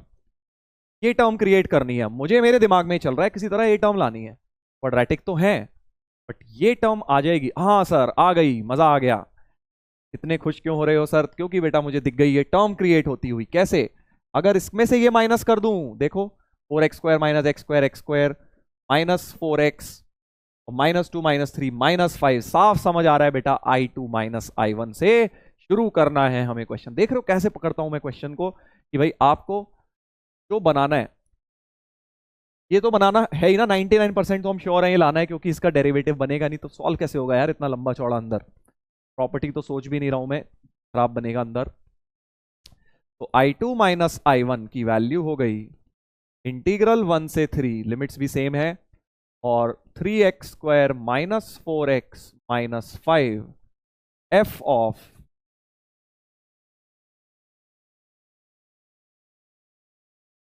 This thing dx, right. बस अब तो इसको हमने t लेट कराई है, इस चीज को तो हमने t माना है, तो ये दोनों मिला के dt हो गई। बेसिकली ये बन गया ft dt। अच्छा, लिमिट्स भी चेंज करनी पड़ेंगी, लिमिट्स भी चेंज करनी पड़ेंगी सर। तो इस चीज में x को जब 1 डालोगे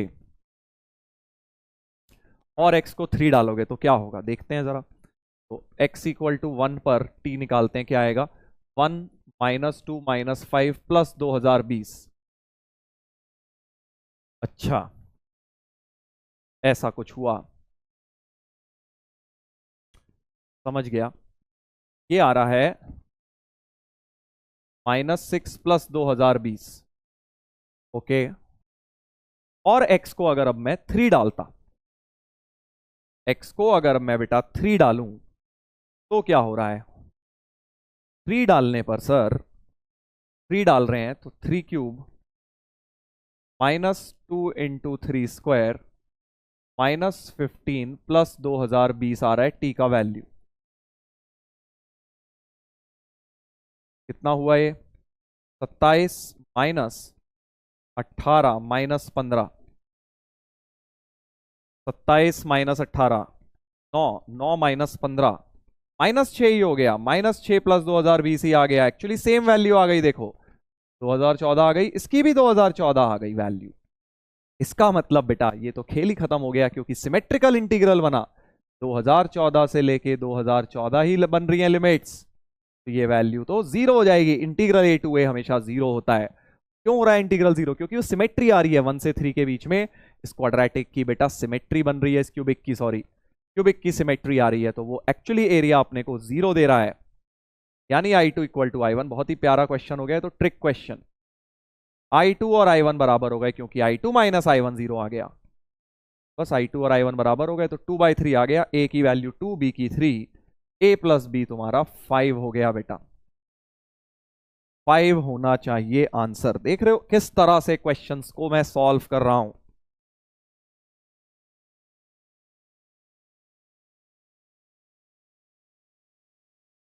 ये लग गया लॉजिक यहां पे। ब्रेन टीजर नंबर 22 हो गया हमारा। हाँ, ये वाला 21 था रिलेटिंग वाला। सारे क्वेश्चन रिलेटिंग के करवा रहा हूं ये वाले मैं तुम्हें, इंटीग्रल कोई नहीं निकाल रहा, सारे रिलेट हो रहे हैं देखो एक दूसरे के टर्म्स में। और ऐसे क्वेश्चंस जेई के अंदर बहुत बार पूछे जाते हैं। चलिए अगले पर आते हैं, अगले पर आते हैं। Brain teaser number 23, brain teaser number 23 देखते हैं क्या है। 0 से 2 pi ln mod 2 sin x plus 1। अच्छा, वही समझ तो यही आ रहा है कि प्रॉपर्टी 5 लगानी चाहिए, वरना कैसे इंटीग्रेट करेंगे। ln of 2 pi minus x में -2 sin x प्लस 1 dx हो गया।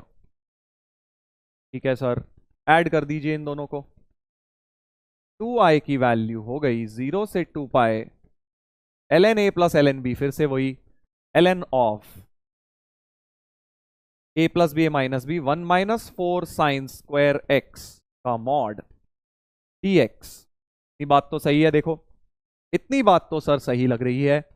a plus b a minus b लगा लिया, p6 भी लगा लो, यहां तो मैंने p5 लगाई और ऐड किया p6, क्योंकि सेम दिख रहा है। y इक्वल टू लिमिट को आधी कर ली, 2 टाइम्स 0 से पाए, एक बार और p6 लग जाएगी और लिमिट आधी हो जाएगी, एक 2 बाहर और आ जाएगा।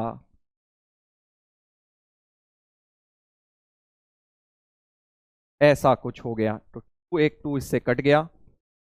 i की वैल्यू 2 टाइम्स 0 से पाई by 2 ln 1 minus 4 sine square x. ठीक है सर, ये छोटे मोटे काम तो कर लिए, अब क्या करें? अब तो फंस गए हम, इसको इंटीग्रेट तो देखो कर नहीं पाएंगे यार, साफ समझ आ रहा है ln के अंदर इतना खतरनाक सी चीज।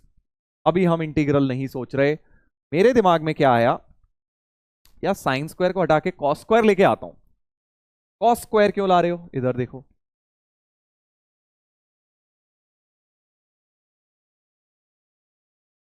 One minus cos square x, और इस पूरे में मॉड लगा हुआ है। क्या हो गया सर ये?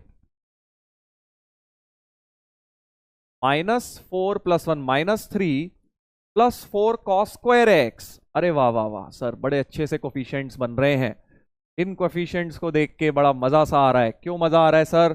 क्योंकि ये cos 3x के फॉर्मूले में आते हैं। cos 3x में आते हैं ना। cos x से मल्टीप्लाई और डिवाइड करो जरा। cos x से मल्टीप्लाई और divide, 4 cos cube x -3 cos x upon cos x। देख रहे हो क्वेश्चन कहां की तरफ मुड़ गया? dx 0 से π/2, डबल ये बाहर है ही। ठीक है सर, अब क्या होगा? डबल ऑफ 0 से π/2 ln cos 3x minus ln cos x।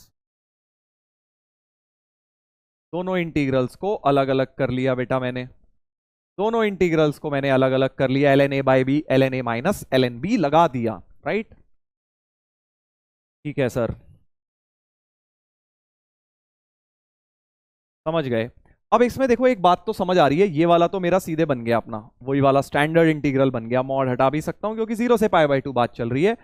0 से π/2 ln sin x ln cos x। आज बताया था ना स्टार्टिंग में बिल्कुल, ये एनसीईआरटी का क्वेश्चन है जो याद रखना है तुम्हें, क्वेश्चंस में बन जाता है। याद आ रहा होगा आपको, ये वाला 0 से π/2 ln sin x ln cos x होता है -π/2 ln 2। ये वाला तो सर समझ गए। जो दूसरा वाला है ये तो हम समझ गए, इसका तो काम तमाम हो चुका है। अब ये वाला बस बच गया, इसको I1 मान लेता हूं, -I2 मान लेता हूं, है ना? ये I2 है, डबल करना है इसका। I2 तो मेरा चल जाएगा काम, I1 के बारे में मुझे सोचना है। अलग पेज पे लिख लेता हूं इसको। 0 से π/2 ln mod cos 3x dx, ये मेरा I1 है। अब मुझे एक बात दिख रही है यार, मॉड सीधे सीधे तो खोल नहीं सकता, बट 3x को थीटा जरूर मान सकता हूं, क्योंकि ln sin theta cos theta फिर से बनेगा ln of mod cos theta dx की जगह d θ/3, 0 से 3π/2 हो गया I1। इतनी बात तो सही है, कुछ नहीं यार, सब्सटीट्यूशन किया है, 3x को थीटा मान लिया, लिमिट भी 3π/2 तक हो गई। अच्छा सर 1/3 तो बाहर कर लो। 0 से 3π/2 ln mod cos थीटा। देखो तुम कैसे मैं सोच रहा हूं तुम्हें ये देखना है। अब मुझे लग रहा है यार 0 से π/2 तक तो बड़ा प्यारा है, 0 से π/2 तक तो बहुत बढ़िया है, वही वाला आ जाएगा। सो I1 इक्वल टू 1/3, 0 से π/2 अलग किया ln cos थीटा प्लस π/2 से 3π/2 का क्या करोगे sir? ln mod cos theta. इसमें भाई मैं यूज करूंगा प्रॉपर्टी 7 पीरियड वाली, क्योंकि cos थीटा का पीरियड पाई है, तो ऊपर वाले 3π/2 को लिख लो π/2 plus theta, sorry π/2 plus pi. समझ आ रहा है मैं क्या कर रहा हूं? ए से लेके ए प्लस एन टी वाली लगा दूंगा, ए से लेके ए प्लस एन टी लिखा हुआ है, ए प्लस टी लिखा है, तो ये अपना हो जाता है 0 से T F x D x, right? Property 7 का एक पार्ट याद करो, ए से लेके ए प्लस एन टी। ए क्या हो गया? π/2 हो गया, π/2 इधर भी है ऊपर भी है, और एन टी, टी क्या है? पाई है। इस वाले इंटीग्रल को मैं क्या लिख सकता हूं बेटा? तो I1 हो गया, देखो ये तो I2 ही बन गया, ये तो I2 ही बन गया, 1/3 बाहर है, I2 प्लस ये हो जाएगा 0 से पाई ln mod cos थीटा। ठीक है जी, इतना हो गया। अब तुम यार समझ गए आगे कहानी। P6 लगेगी क्योंकि मॉड कॉस है तो पाई माइनस एक्स में सेम आ जाएगा, double of pi by two, ये फिर से I2 बन गया, 1/3 I2 plus double of I2, 3 times I2/3, यानी बेटा I1 की वैल्यू कितनी आ गई, I2 ही आ गई सर। I1 की वैल्यू तो I2 ही आ गई। प्रॉपर्टीज लगा लगा के क्या देखो खेल बन गया जबरदस्त। I1 की वैल्यू प्रॉपर्टी लगा लगा के I2 आ गई। ये दोनों तो सर कट गए, बेसिकली अपना आंसर फिर 0 आ गया। Coming back to this question, तो इस क्वेश्चन का आंसर बेटा 0 होना चाहिए। बहुत ही प्यारा क्वेश्चन है पूरा, इसमें एक तरह से कह लीजिए सारी प्रॉपर्टीज का मिक्सचर लग गया। P5 लगी शुरू में, P6 लगी बीच में जाके, P7 लगी पीरियड लगे, पीरियड ऑफ अ फंक्शन वाली प्रॉपर्टी लगी, और साथ में -π/2 ln2 वाला ये भी फंडा थोड़ा बहुत यूज हो गया कि भाई इसकी वैल्यू हमें पता होती है इसीलिए हम कर पाए। वैसे वैल्यू यूज नहीं हुई एग्जैक्ट, ये तो कट गए दोनों, फिर भी अपने को पता होना चाहिए, राइट। किसी क्वेश्चन में वैल्यू यूज भी हो सकती है, तो बहुत प्यारा क्वेश्चन है। 0 से 2π ln2 दिस थिंग की वैल्यू 0 आ जाती है बेटा। ट्रिग्नोमेट्री भी लग गई बीच में, ट्रिपल एंगल्स का खेल बन गया।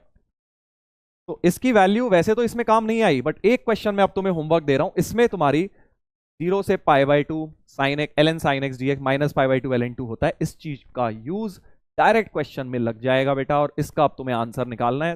दिख भी रहा है देखो, ln sin t बना रखा है, आंसर भी कुछ ऐसा ही आ रहा है। तो बढ़िया क्वेश्चन है, इसको ट्राई जरूर करना घर पे। हिंट मैंने दे दिया है इसमें क्या होगा, नहीं होगा तो कोई बात नहीं, हम लास्ट में सारे के सारे ब्रेन टीजर्स बेटा डिस्कस करेंगे नंबर वाइज। 24 नंबर है ये, लास्ट क्लास में मैं आपके सारे डिस्कस करूंगा, राइट। जो होमवर्क दिए आंसर की अनहाइड कर दूंगा, पीडीएफ में आपको सब मिल जाएंगे।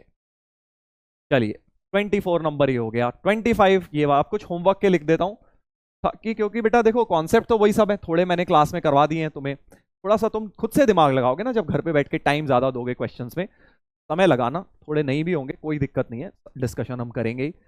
25 नंबर ये है, देखिए अच्छा क्वेश्चन है, मल्टीपल करेक्ट। थोड़ा सा कॉन्सेप्ट इसमें मल्टीपल मिक्स्ड कॉन्सेप्ट है, इंटीग्रेशन के अलावा भी थोड़ा लगेगा। इसमें भी वही मिक्स्ड कॉन्सेप्ट, पहले इंटीग्रल लगेगा बाद में सीरीज लगेगा बेटा। ये तो दिख ही रहा है यार, प्रॉपर्टी 5 किंग का सवाल है, करना इसको भी, सब आपके होमवर्क है बेटा ये। 28 नंबर ये भी मल्टीपल करेक्ट क्वेश्चन, ये तो उतना टफ नहीं है यार, ये तो तुम कर सकते हो, सोच सकते हो, करिएगा इसको।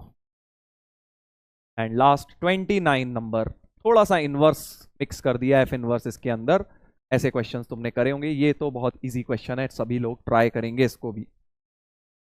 चलिए तो ये हो गया है बेटा, आज हमने 29 तक पहुंच गए हैं ब्रेन टीजर्स में। अब कल की क्लास में हम जैसा कि हर बार करते हैं आगे बढ़ेंगे ब्रेन टीजर्स में, 30 से शुरू करेंगे। कल हम लेबनिट्स लॉ वगैरह को यूज करेंगे और इंटीग्रेशन के कॉन्सेप्ट्स पे आगे बढ़ेंगे। आज के लेक्चर में हमने मेजरली बेटा जो प्रॉपर्टीज हैं और जो रिलेटिंग डेफिनेट इंटीग्रल है, रिलेटिंग में ज्यादा काम किया हमने, पॉलीज थ्योरम वगैरह लगाई और देखा किस तरह से इंटीग्रल को रिलेट किया जाता है। चलिए तो बच्चों, आई होप आपने आज के सेशन को एंजॉय किया, मजा आया आपको। आज जो भी क्वेश्चंस हमने करे कर पाए थोड़े बहुत, चैट में जरूर बताइएगा कितने क्वेश्चंस आपसे हुए, कितने नहीं हुए, टफ लग रहे हैं, इजी लग रहे हैं, मीडियम लग रहे हैं, क्या लग रहा है, फिर कैसी प्रिपरेशन चल रही है। चैट क्योंकि बेटा एक मीडियम है जिसके थ्रू हम लोग कनेक्टेड रह सकते हैं इस बैच में, और हम लोग डिस्कस कर सकते हैं, आपको जो भी क्वेरीज आ रही होंगी उनका आंसर देने की कोशिश करेंगे। चलिए तो बच्चों, लेक्चर के एंड में एज ऑलवेज मेरी तरफ से आप सभी बच्चों को मैसेज भूलना नहीं है, अपना टारगेट #IIT फोड़ना है। तुम सभी बच्चों में बेटा कैपेबिलिटी है, मैं बिल्कुल इस बात को दिल से मानता हूं, तुम्हें भी बस मानना है और इसी मेहनत में इसी तरह से बेटा लगे रहना है, और साथ में तुम्हें एंड में जाके सक्सेस जरूर हासिल होगा। चलिए तो ऑन दैट नोट बच्चों, थैंक यू सो मच, मिलते हैं कल के लेक्चर में, टेक केयर।